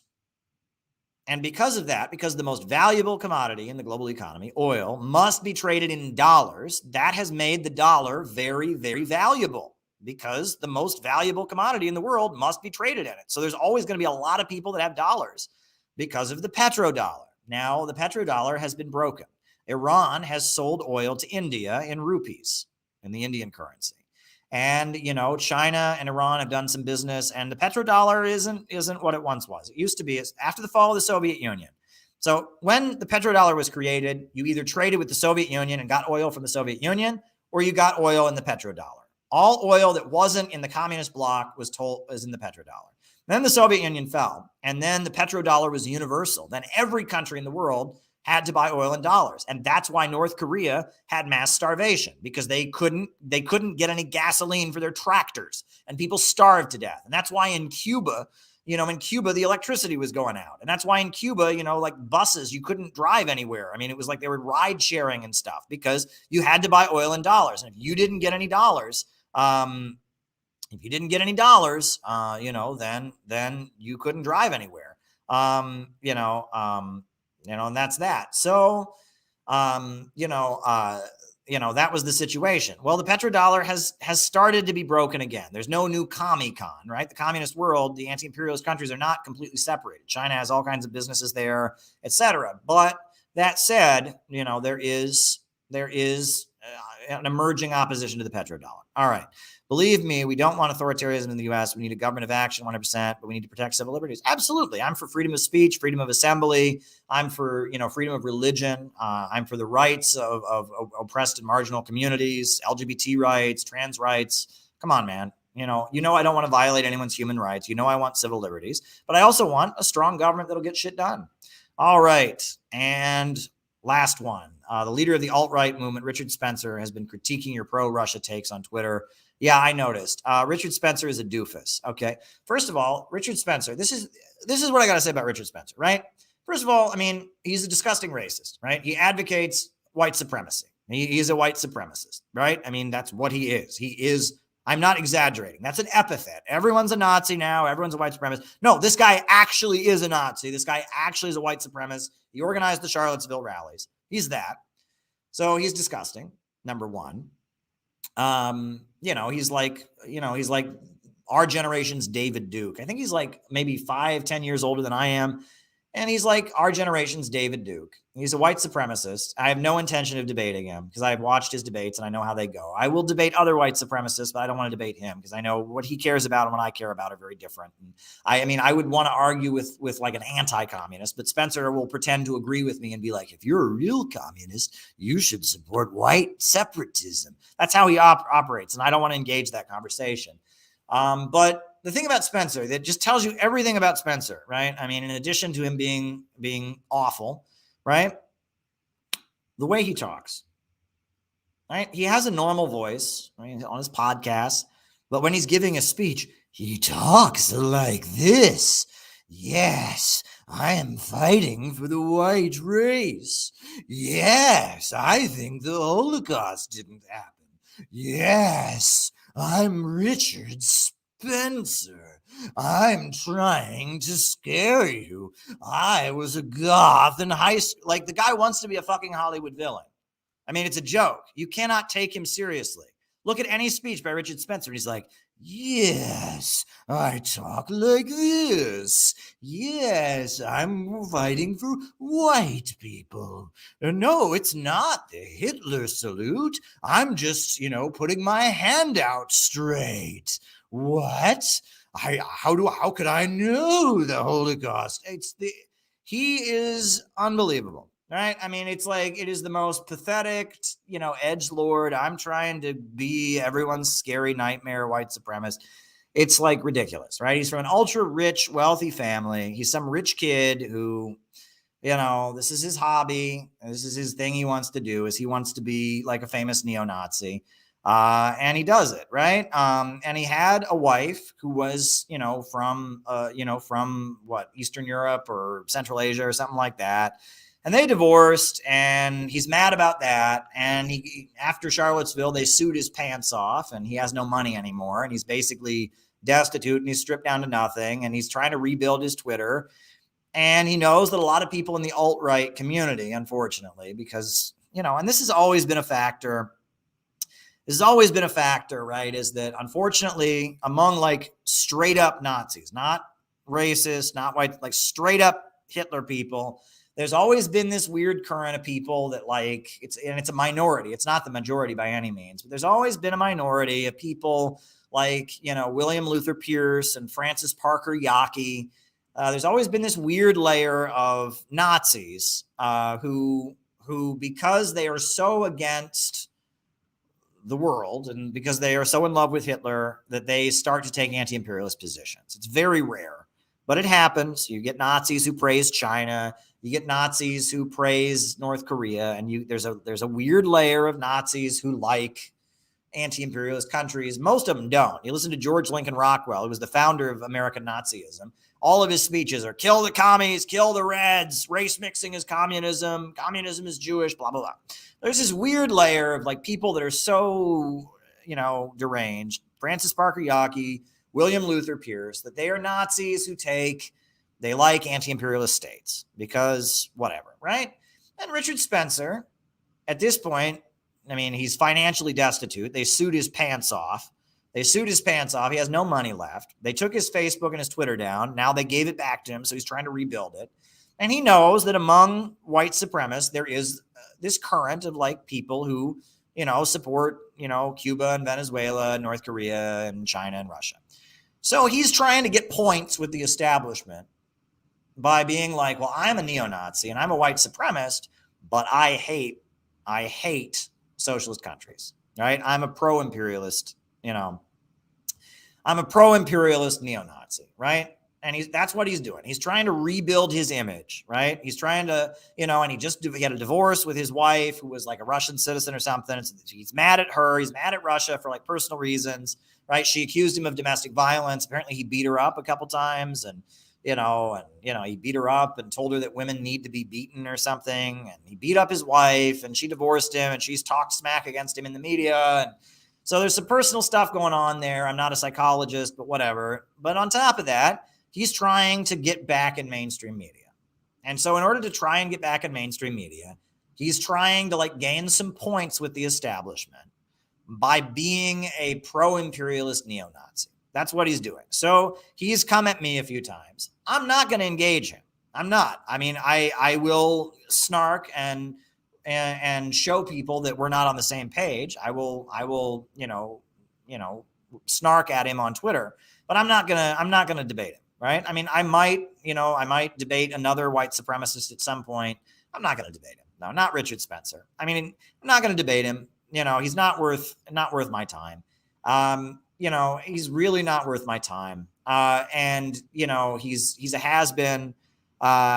He's forgotten. And now he's pro-imperialist. So in addition to all the other awful things about him, being a white supremacist, being an anti-Semite, being, awful and despicable, being responsible for the death of Heather Heyer in Charlottesville. There's about 1 million things he's said over the years that are bad, fomenting hate, inspiring. A lot of these mass shooters are people who got into his stuff on the internet, and then they went out and shot up their school and killed a bunch of their classmates. And he's a reprehensible person. Okay. But in addition to all of that, he's now a pro-imperialist, reprehensible person. So the idea that I would debate him or engage him, no, not going to do it. Not going to do it. But I'll tell you, the synthetic left are also reprehensible. And you'll notice I have disagreed with him and I have made fun of him and they take that and they say that means I support him. Seriously, right? I mean, I'm on here disagreeing. He's attacking me and calling me a pro-Russian show. Right? He's disagreeing with me, but somehow the fact that he tweets at me and disagrees with me is being used as proof by the synthetic left. They're claiming that is proof that I'm secretly a Nazi. I mean, that's how unbelievably dishonest and despicable these people are. Gas prices are going to go up. Of course, the sanctions are going to drive the price of gas up. That's pretty obvious. What do I think of secular talk? I did a whole video on secular talk and refuting Kyle Kalinske. And again, he's trying to take the middle of the road position, and I don't respect that, right? But that's my position there. So I'm not going to debate Richard Spencer. I don't like Richard Spencer. I vehemently disagree with him.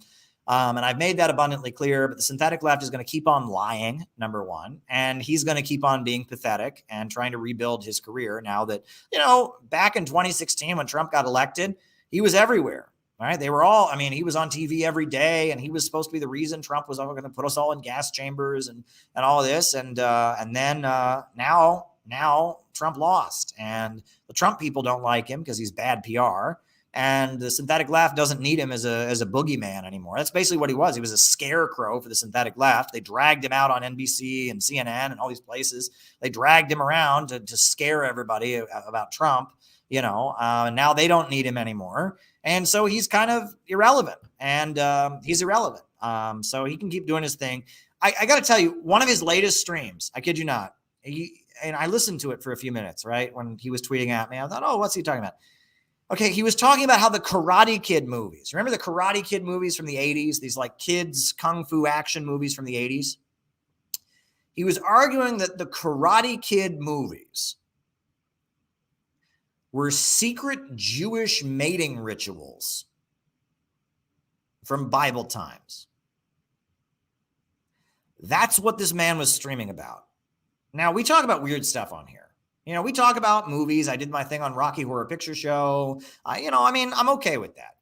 Popular, but seriously, he was on there talking about how there's some secret ancient Jewish wedding ritual and that it's coded and that they're doing it in the Karate Kid movies.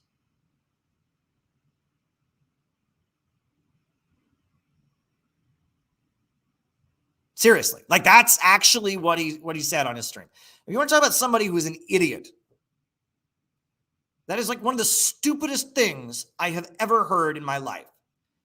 Anti-Semitism is the socialism of fools, right? You know, people that aren't smart enough to understand they're these people that are capitalists and they make profits and they exploit people and, you know, and they're trying to make surplus value and that capitalism is production for people that can't like comprehend that.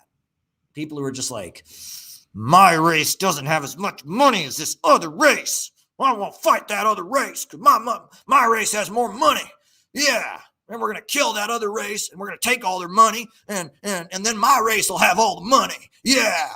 That's my ideology. I mean, seriously? It's white nationalism, white supremacism, neo-Nazism, anti-Semitism is an ideology for fools. For utter fools.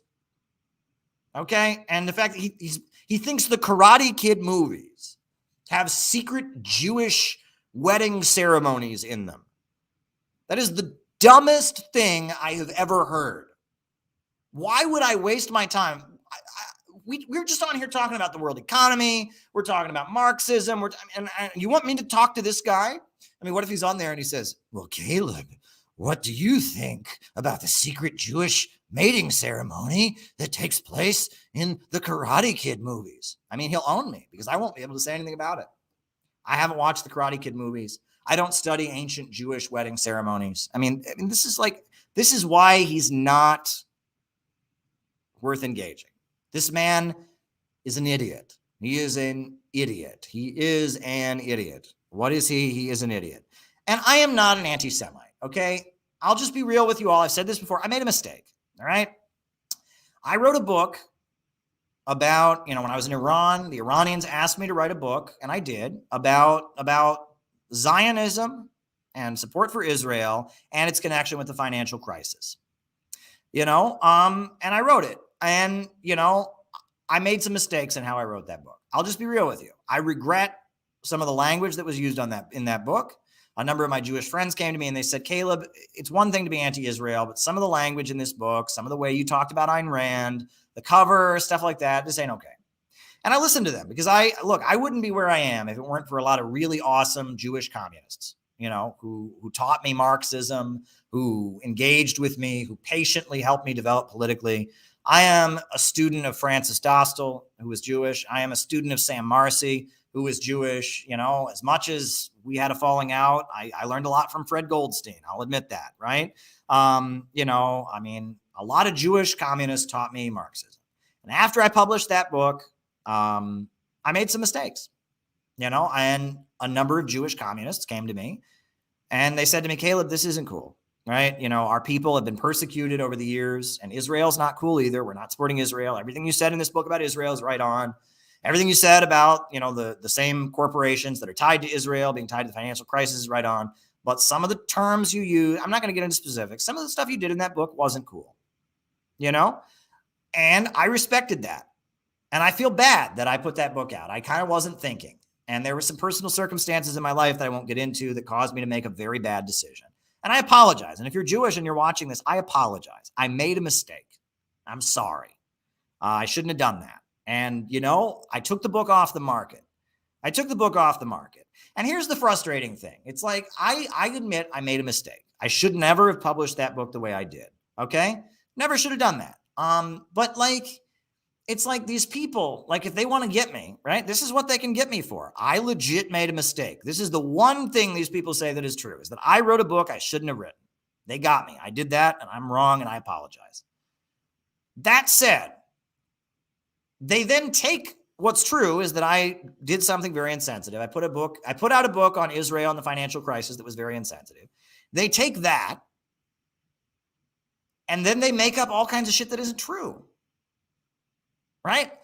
Like, for example, that book has chapters about Ferguson and Black Lives Matter and police brutality. And I talk about how the police of St. Louis were trained in Israel and all this. But they read this book and they claim, one of these people, who will not be named, claims on his stream that I say in that book, Black Lives Matter is a Jewish conspiracy. I do not say that. That book is pro-Black Lives Matter. And that book is pro-immigrant. There are pages in that book about immigrant rights and the attacks on the immigrant community. And then they have this is the worst part. At the end of the book, I call for the people of the world to unite against imperialism. Right? I call the people of America of different backgrounds coming together to unite against imperialism. Right? And they have taken that paragraph where I call for the people of the United States of different races and different backgrounds to unite against imperialism.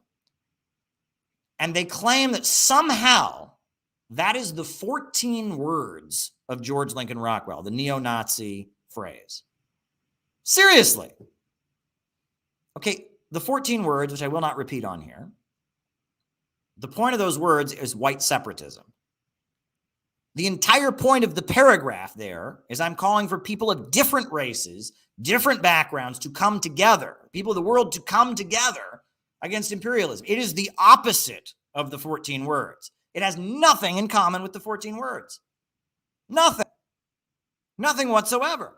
So these people, and then that's the thing is, all you have to do is look at that paragraph and that debunks the whole thing. They have like some 4-hour stream where they're talking about this. That debunks the whole thing.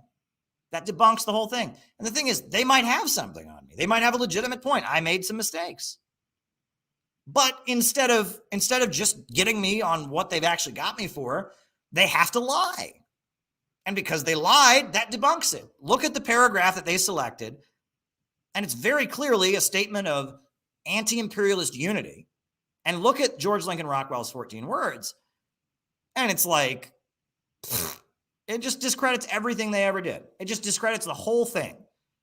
It's like there's a really big difference between people of different races coming together to fight against imperialism and whites should be separate. There's a complete separation between those two concepts. Complete difference, right? And these people, they shot themselves in the foot, right? If they had just done a video saying Caleb made some mistakes, they would be telling the truth. But these people are so evil. Their own evil sunk them. And after they made that video, I had a bunch of people tweeting at me screenshots of, it was great, Peter Coffin. They tweeted at Peter Coffin a screenshot of my words calling for people of different races to unite against imperialism, the whole world to unite together, come together, and the 14 words. And it was amazing. It was really, really amazing. Really amazing, because all Peter Coffin, who is Jewish, of Jewish heritage, all he had to do is reply, "Are you kidding me?" And the person took it down. I mean, it was so ridiculous. So utterly ridiculous. These people are so ridiculous, right? I mean, and it's like, yeah, these people, like, they would do a better job. If they really want to harm me, they would do a better job if they were, like, honest about it. But they are just so hungry to harm me. If anyone ever comes at me with that book, all I have to do is point to, oh, yeah, you think that's the 14 words? Boom. Debunked, right? Right there. Got them. Right? And that's the sad thing. They gave me a huge gift. And that shows that these people are not honest actors. They're sadistic. They want to harm me because I know more about Marxism than they do. Look, the individual in question, who we often call Skippy the Bear, he goes by Thought Slime, right? This guy is so illiterate about Marxism that he thinks democratic centralism is an economic model, right?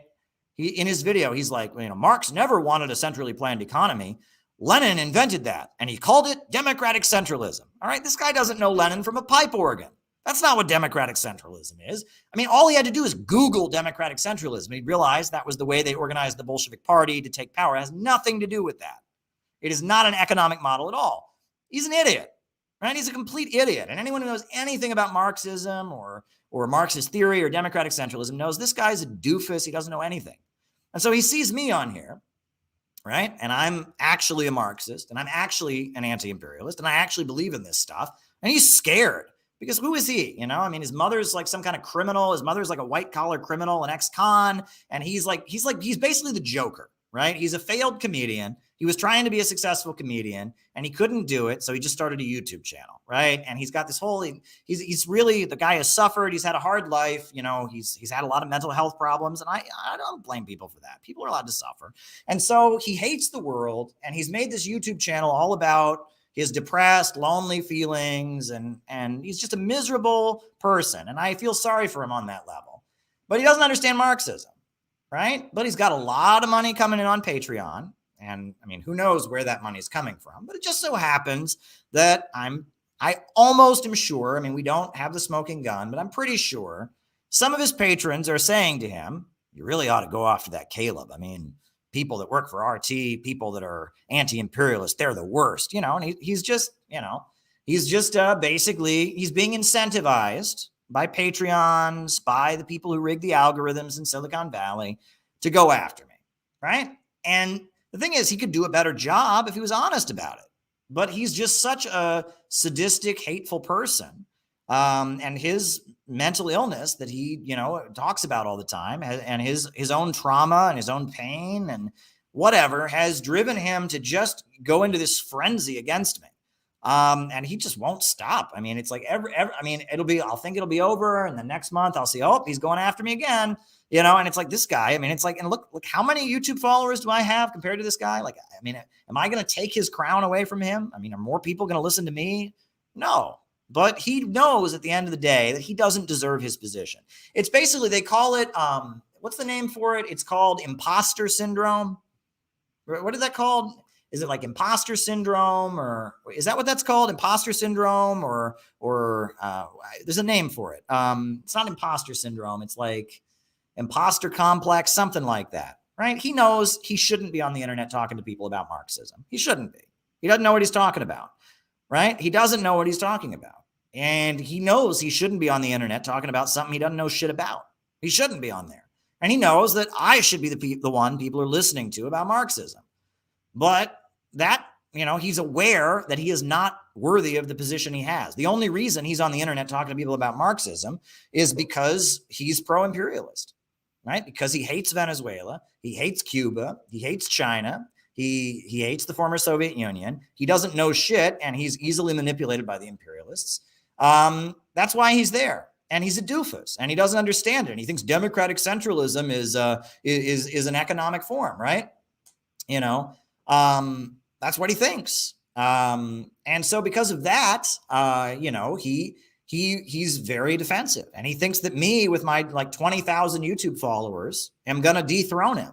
I ain't going to dethrone him. You know, Silicon Valley isn't rigging things for me, right? We're never going to be able to out YouTube the imperialists. We're never going to be able to out YouTube the imperialists. We can try, but we're not going to be able to. We're never going to be able to out, you know, TV and newspaper the imperialists. They're always going to be able to better whiz bang than we are, right?